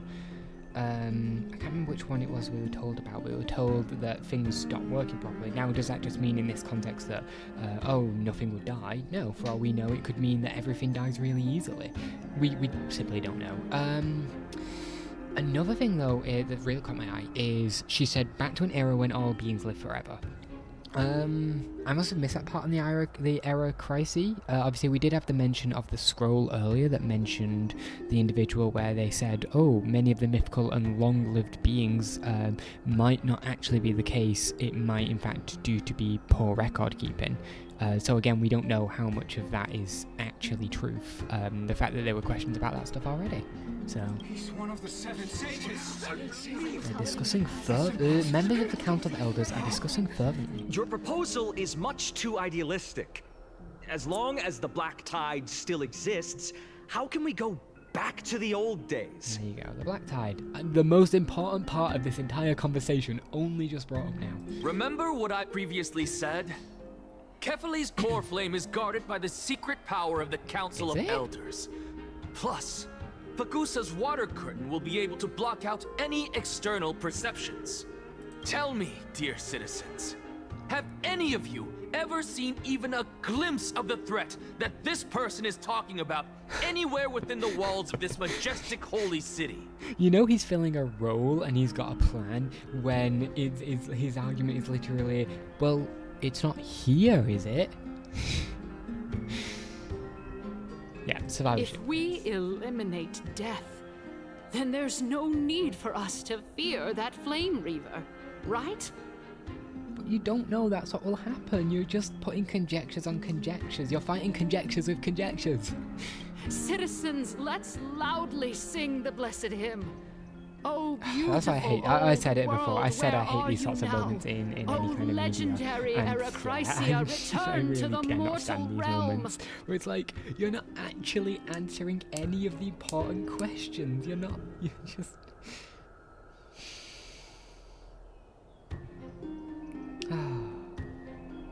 You're just playing people without actually... You're saying words that they want to hear without actually helping or answering anything. Why? Why must you do this? After the destruction of the 3 Titans of Calamity, the Flame Chase journey will have to end.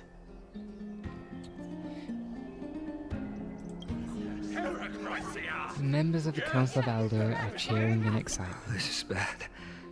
The masses are now totally riled up. Anaxa, pray tell. Everything that you've mentioned hinges on the premise that we can find Thanatos' existence, right? Not as a character. Thank you, Lady Aglaya, for still caring about this city. However, dear citizens, we are truly fortunate and blessed. For Castoris, Idonia's goddess of death, will surely find more Thanatos promises. under A lot of my promises going guidance. around. What? With that, I solemnly promise that the core flame Lady Castoris brings back will be personally managed by the Council of Elders. I mean, Castoris doesn't have to do that. I mean, obviously she has an equivalent exchange deal with Anaxagoras, and she doesn't know the price, but... Thereafter, if we are able to garner the support of all of you at the Citizens' Assembly, we shall spare no effort in ensuring that the Erechrysia will return to our world once again. But if you don't all support us, we're just not gonna try, honestly. Pfft, who cares? Members are cheering in excitement. I'm not. I just had my brain melted. The result is clear. By Kefali and Talent and above, as the Theoros I have observed, Akama has chosen her destiny. The issue up for discussion at this Citizens' Assembly shall be modified. Could that be called an to the assembly? suspension of the I guess we only saw a Flame glimpse Chase of it, but that was This brain dead resolution shall be conversation. put up Oh on the my Wall goodness of gracious. Heroes, such that all citizens are aware of the city's way forward. Oh my goodness gracious! My brain has been melted. I think I have lost brain cells in the course of that conversation. mean, I imagine it's modeled after, you know, modern politics and the way in which those conversations get carried out, but my goodness, as an outsider, is it painful to witness. They're cheering in excitement. Woo! Aglaya, dear Aglaya, what has caused your heart to soften? You also don't seem to be as quick-witted as before. Wag your tongue as much as you like. Since the Flame Chase journey has been preordained by the prophecy, our failure has never been on the cards. Well then, I guess we'll find out if that's true at the Citizens' Assembly. Also, wouldn't the suspension of the Flame Chase journey effectively condemn us to death? Because we need to complete our trial in order to not die, and that would inherently, yeah, we would die if the trial, if the Flame Chase journey got postponed.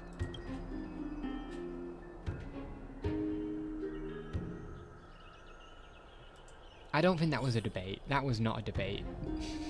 You could not call that what just happened a debate.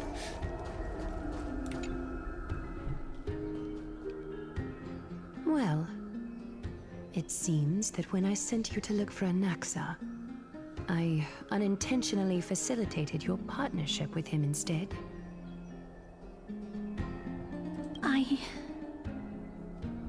My apologies, everyone. I know that you have many questions to ask me. I will answer them to the best of my knowledge. My questions aren't really to Caster, so all my questions are to Anaxa.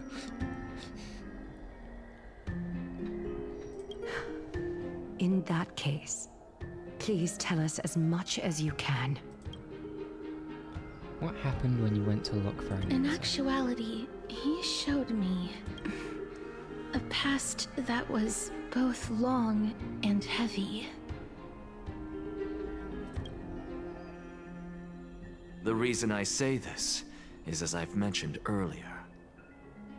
The answer was hidden in my journey unto death. Anaxa, you were in the Netherrealm? Yes, I am but a living dead man now. But that's not important. What truly matters is, I overheard a conversation between heroes.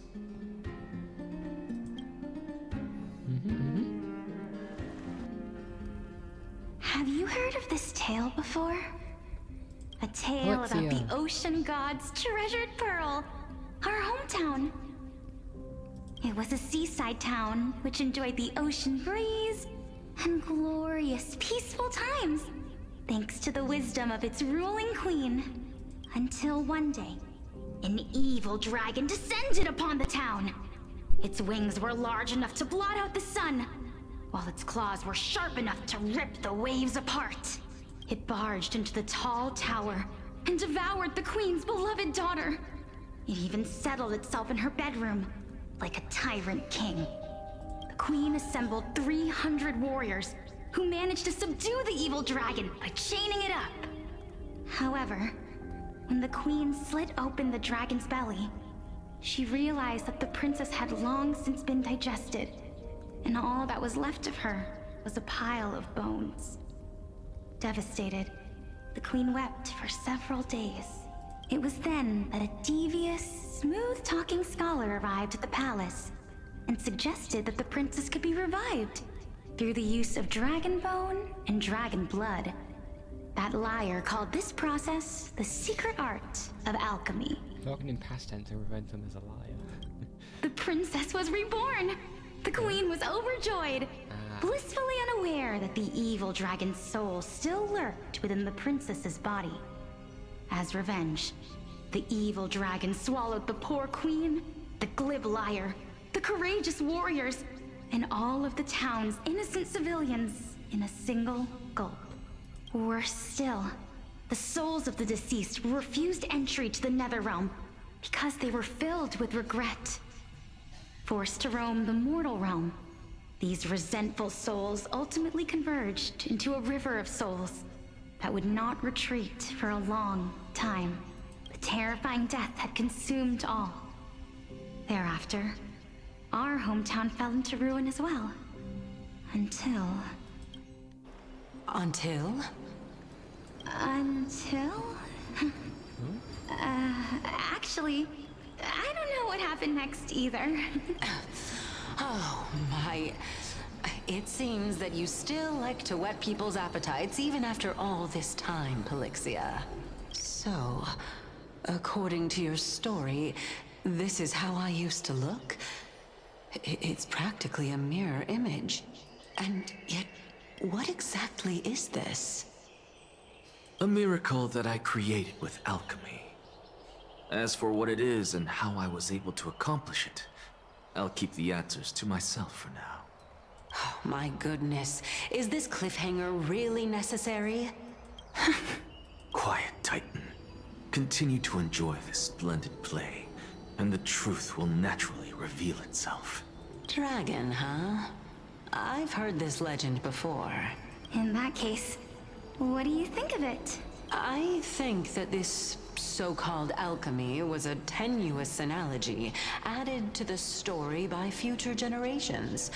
After all, you've never heard of a tradition of alchemy in your hometown before, have you? Indeed. Before I left home to pursue my education, I never even knew that anybody was looking into this area of study. Therefore, we can just treat this tale as a fable told to young children.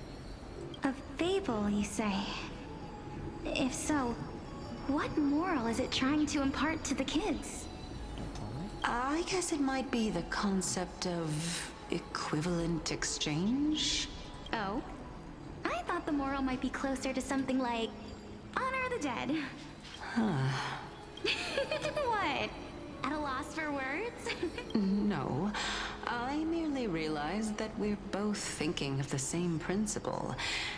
If life is priceless, then there is hardly anything else in this world that is of equal weight to it, right? Indeed. As expected of the wisest scholar in the land. You flatter me. Why don't I ask you a question as well, as a form of equivalent exchange? Of course. What is your question? If I imparted my knowledge of the art of alchemy to you, would you use it to resurrect someone you loved? What? What kind of strange question is this? I got it. You're just trying to get me to tell you whether I like anyone, right? Let's just leave it at that. That was rude of me. Yes, I would. Oh? Death is inevitable. In the days to come, I'm certain that someone whom I cherish deeply will leave me for good, if such a mighty power really existed. I think I would use it without hesitation. After all, you, me, and the rest will all have to face that fateful moment eventually. My time is finally here. However, perhaps because of my firm belief in the immeasurable value of life, I am unable to complete the trial. You shall wither, and through that, the dead will sprout again from the remains, and be reborn with the dead flame. It is a pity that fate is such a cruel mistress. Is there no other way of interpreting those words? I'm afraid that the meaning is clear. Between my sister and me, one must pay the price.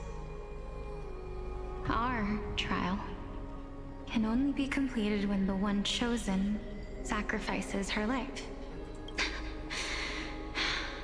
I'm afraid that the prophecy might even have selected a pair of twins for this exact purpose.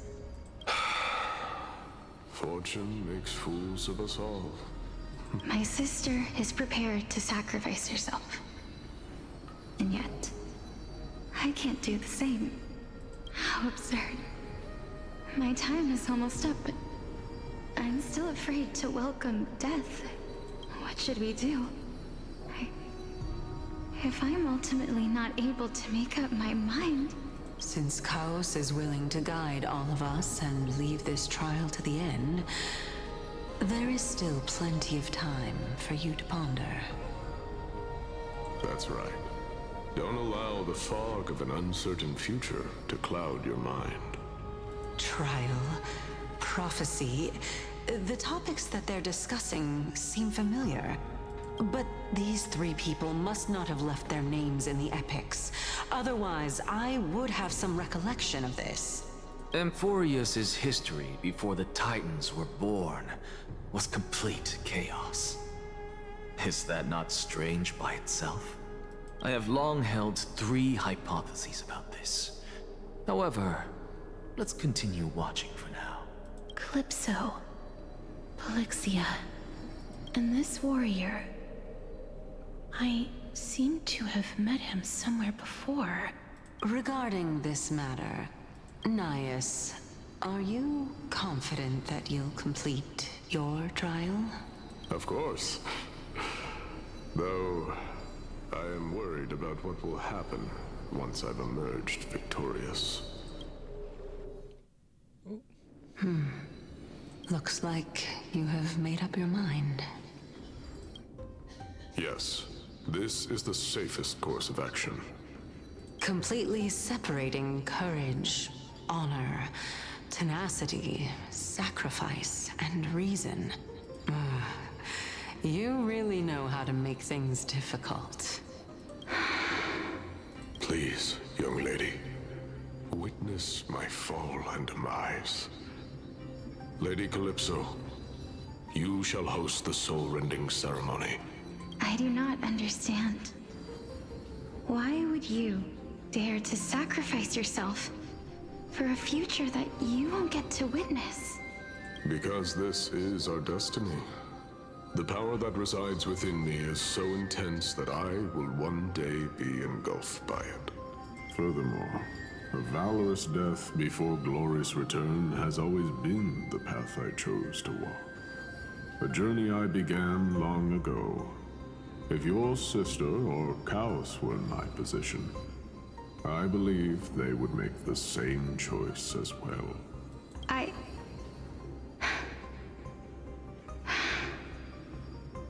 I'm not that brave.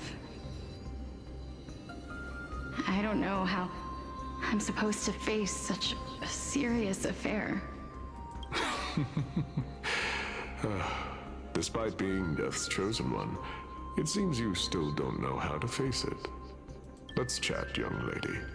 Perhaps I shouldn't end my journey so hastily. Since there's still time, I'm not worried about letting fate wait a little longer. Of course. This warrior is Lord Nias. As the embodiment of Mikador's divinity, he entrusted his life to us and allowed humankind to end his madness. That means that what I'm currently seeing before my eyes is in fact... Looks like one hypothesis of mine has already been proven true. These heroes are the true forms of the Titans, before they attained their divinity. If so, the chosen one of death that he speaks of is actually... Polixia? Is the previous form of Thanatos? But her appearance... If this is true, as long as we can find out where she went, we'll naturally be able to figure out the location of the Death Titan. But before that, we first need to witness what ultimately happened to Lord Nias.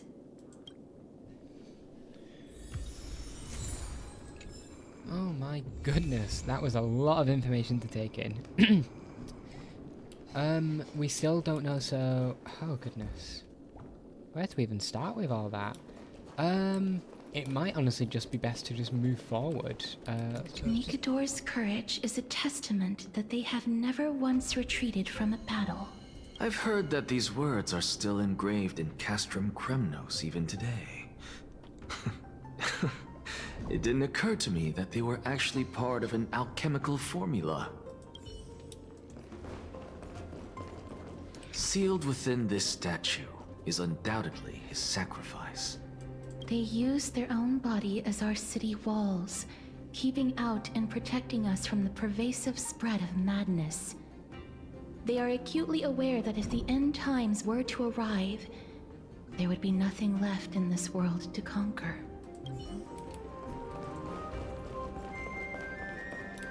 Lord Nias's honor is sealed here. Incredible. The honor in this child's soul is so light.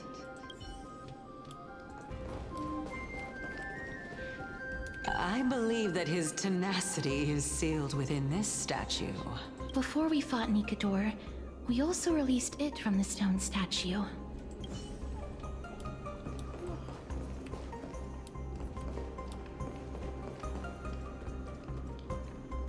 It's a bug. There's a bug up there. Okay, that's definitely a job, probably sort of job for Zacharias' hand, which I think somewhere around here, but that's not him. Honor, courage, tenacity, sacrifice. And finally, the only thing that remains is reason. Cheer up, young lady.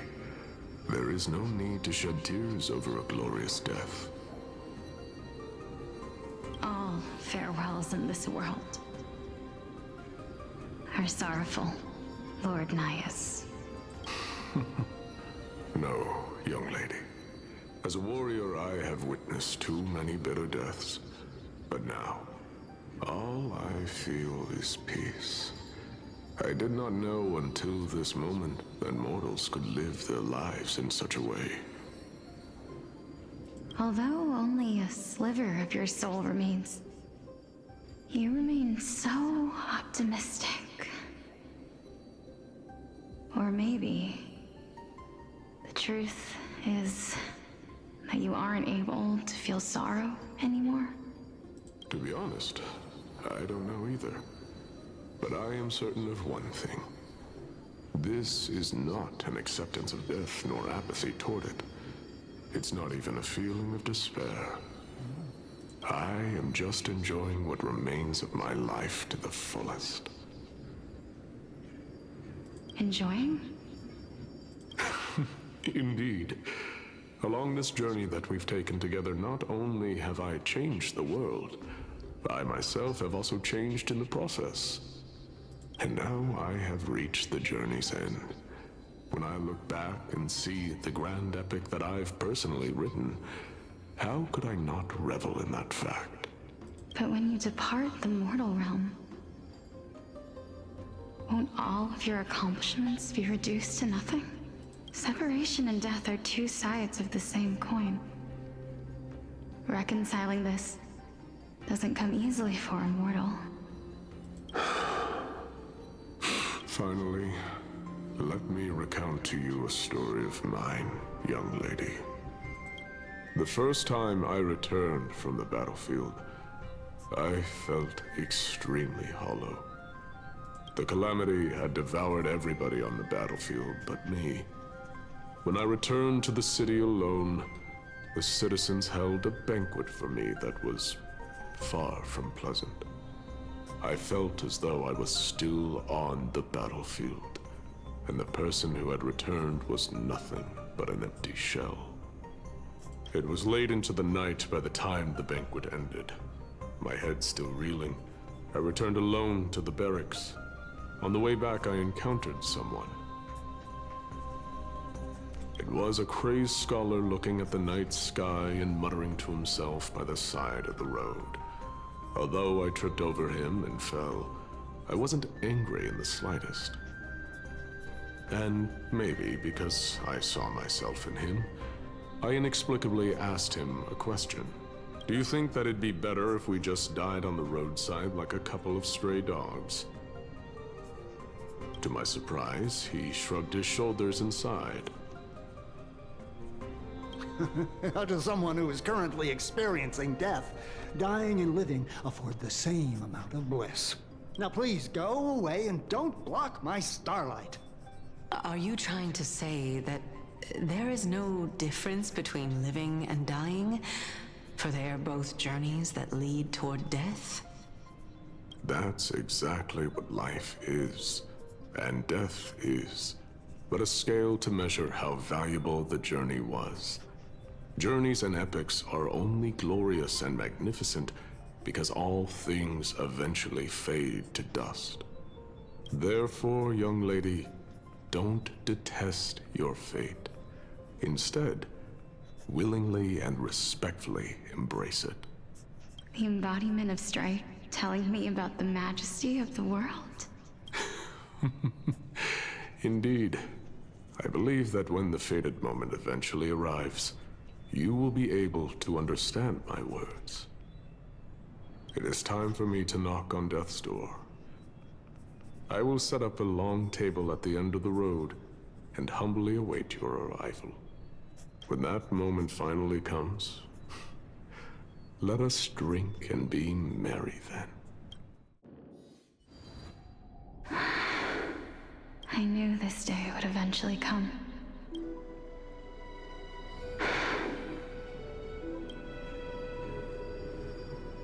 Are the both of you ready? Mm-hmm.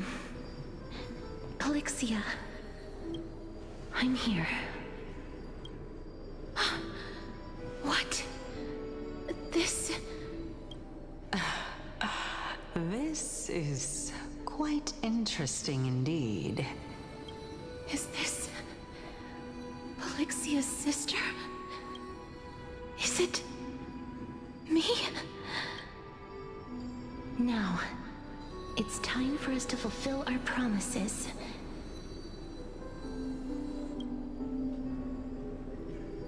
Are you afraid? What are you afraid of? That I won't be able to do it. You shall wither, and through that, the dead will sprout again from the remains, and be reborn with the dead flame. As foretold in the prophecy, and according to our vows, once it all ends, we must face our fated moment head-on. Even if it was prophesied, do we have no say in the matter? It's so unfair. Why are we the only ones who are forced into mutual destruction? Let me do it, sister. Let me be death's sacrifice. I was never long for this world anyway. But you're different. I was the one who wasted your life after all. You're wrong, Polixia. I don't think that my life was wasted. Just the opposite. When I finally arrived at this destination and looked back at the journey I took, I discovered that flowers had long since bloomed along the path I walked. It was you who sowed the seeds for this sea of flowers. One that is more beautiful than the promised land at the end of the world. Besides, I have lived a fulfilling life. Even though I was fated for sacrifice, none of the things that I've experienced will dissipate. Instead, they'll forever live on as memories inside your head. Will they not? How could my memories of you ever compare to the actual you? Well then, tell me, what exactly are we?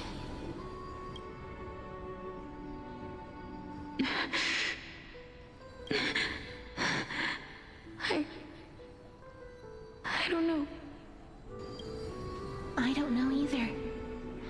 But regardless of what the answer is, regardless of how we're shaped by others, or even by this world, ever since we were born, the fact that we existed was predestined, and nothing could erase it. This is why I will always, always be by your side. We're twins, after all. All right, my dear Polixia. It's time to extract my heart and light the flame of death.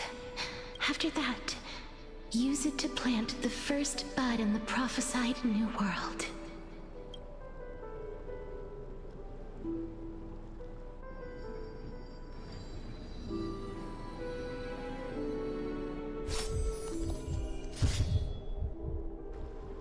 If I imparted my knowledge of the art of alchemy to you, would you use it to resurrect someone you loved? Death is inevitable. In the days to come, I am certain that someone whom I cherish deeply will leave me for good. If such a mighty power really existed, I think I would use it without hesitation. Even now, my answer remains the same. This is why, sister, I promise you, in the prophesied new world, I shall plant the first bud on your behalf. Go now. Return to the ocean god's treasured pearl, our hometown. I shall open wide the entrance to the Netherrealm and grant you a second life. The living beings on this earth shall respond to my call and lead you to the sacred daylight. Remember, do not look back on the land of the dead, and do not stop moving. In the new world promised by the prophecy, march toward your new life. As for the price of our equivalent exchange, let me be the one to pay it. Everybody, we've come to the end. Unfortunately, I am not compatible with the Supreme Being, so I was unable to completely fuse their soul into my own body. However, being able to glean all this from them is exciting enough. I'm certain of this now. Before the Titans that we are well acquainted with were born, a group of heroes roamed the land. These heroes followed a prophecy and took possession of divine authorities one by one, until they eventually became the pantheon of the new world. Just like the flame chase journey of today, Amphorius's history is cyclical in nature. Huh. What a startling revelation.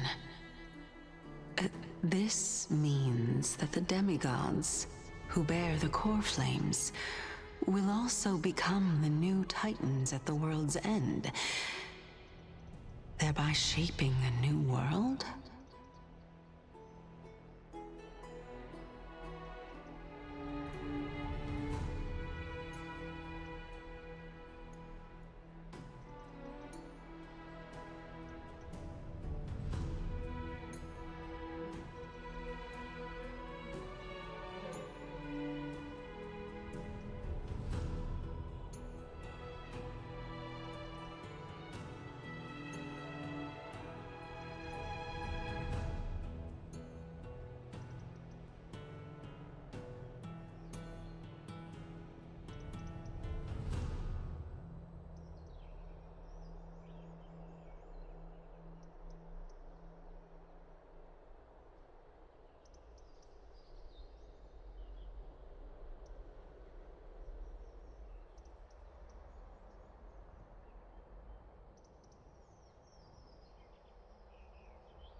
I believe that this is the truth behind the Era Nova, as mentioned in the prophecy.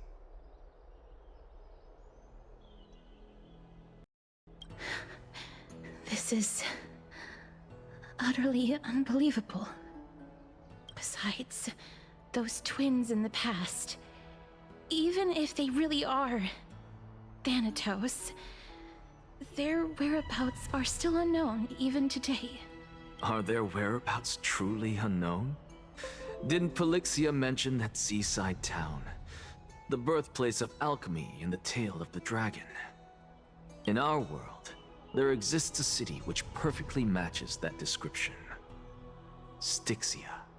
But the people there worship Vagusa and bear no relation to Thanatos. I have also never been to that place, as in the time of Idonia, it had long turned into underwater ruins. Take this. This is... the Nusporist masterpiece, the Philosopher's Stone.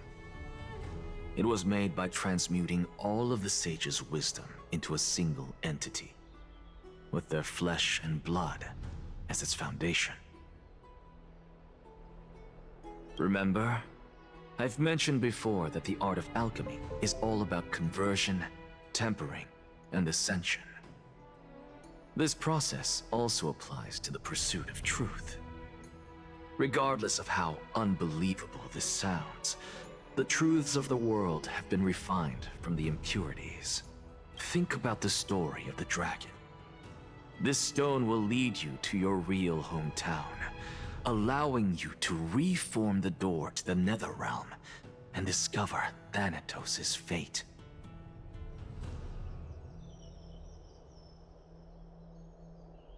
You still look as confident in your victory as ever. But what if your conjecture is wrong? Simple. I shall merely admit to the entire world that my experiment was a failure. However, my line of fail because I have already planted the seeds of doubt into the hearts of the masses.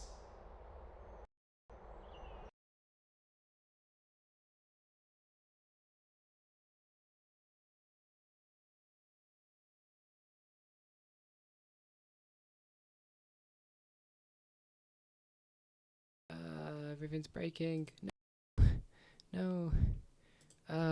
Okay. Okay. Game audio, why no work?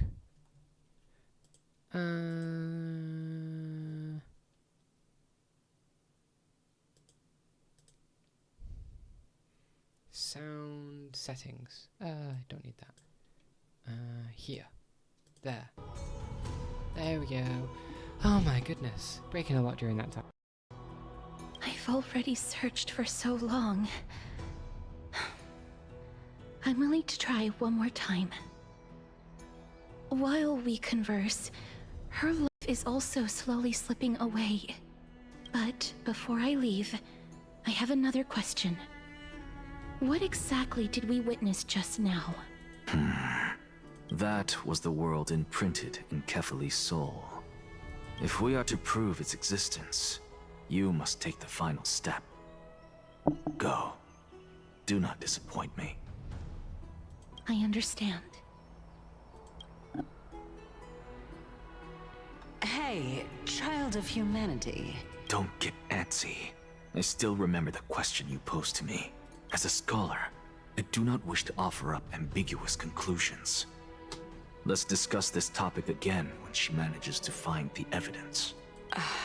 I merely wanted to ask, was that stone transmuted from your heart?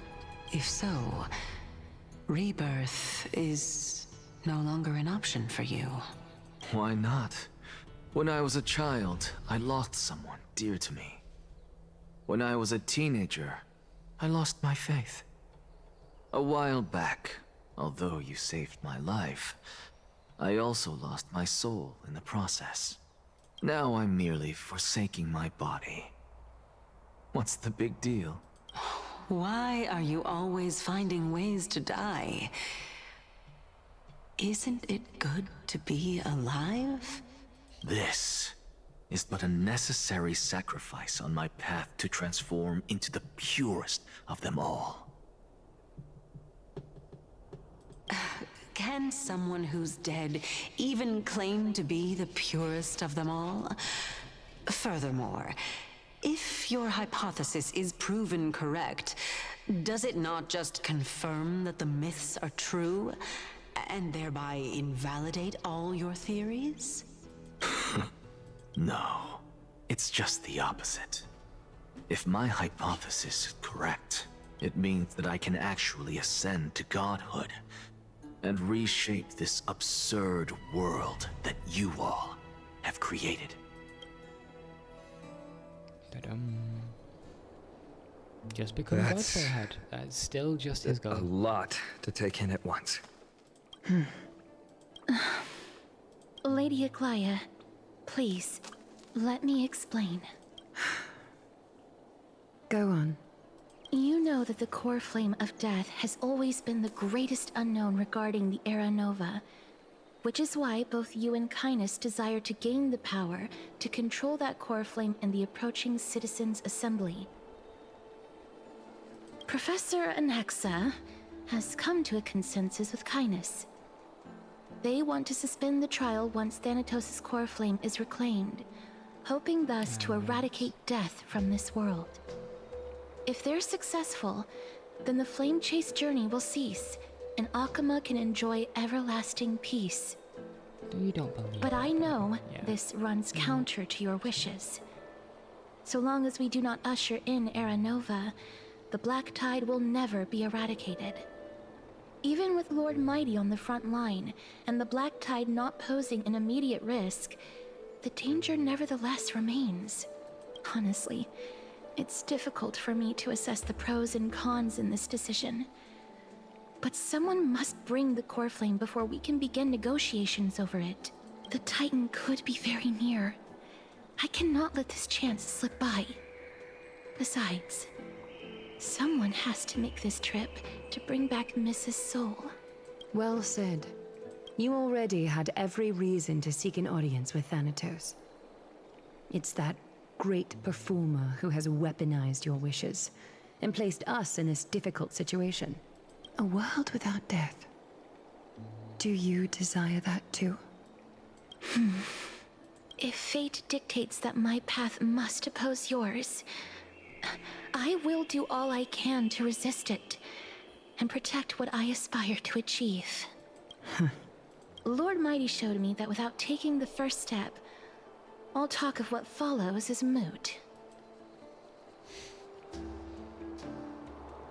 I have always hoped to hear you speak your mind, Cass. And I am glad to have heard your true thoughts. Styxia. I visited that place in the past. Though it is now an island surrounded by the river of Soul's torrents, it's not hard to see its former splendor. Go. I will not stand in your way. As for you, you are someone who has cheated death. I believe you have more than enough reason to make the trip with Casterus and meet the god of death himself. Casterus, I too look forward to your journey. I wonder what kinds of new interpretations your completed story will bring to the Flame Chase journey. Thank you, Lady Aglaya. I hate to put a damper on this heartwarming moment, but if Styxia is now an island surrounded by the river of Soul's torrents, then how do we find a way in? Lady Treby is probably... The answer is quite simple. In the myths, Zagreus once made the domain of the dead their treasure vault. That is to say, they could enter and leave the Nether Realm as they pleased. So we need Cypher. And if they could do that, then it follows that the demigod who inherited them must be capable of the same.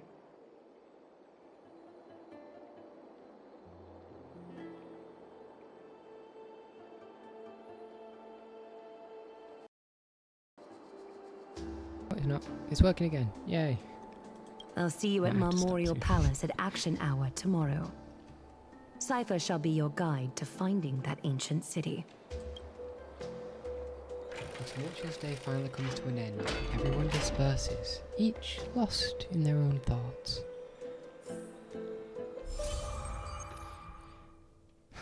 Nameless recollection. The servant tells the mystery within the myths, and a scholar seeks to answer the forbidden puzzle. The truths learned during your travels. Head to the book and write it down.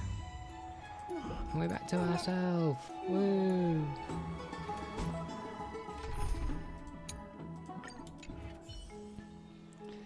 So what I'm thinking of doing here. Let's click after we give one in a bit. So I think I'm going to end the story for now here.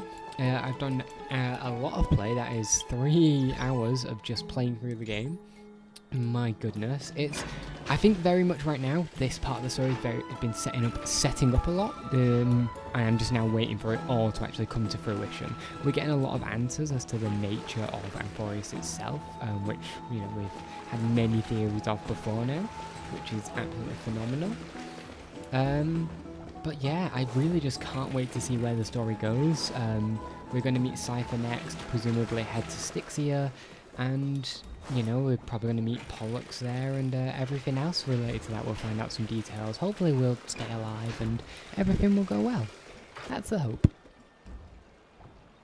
So I think, yeah, that's been a wonderful stream. Thank you for everybody who has taken the time to be here, whether it's been for 1 minute or a few hours. I'm glad I hope you've had a nice time, and I hope you enjoy the game yourself and have a lovely day. And goodbye.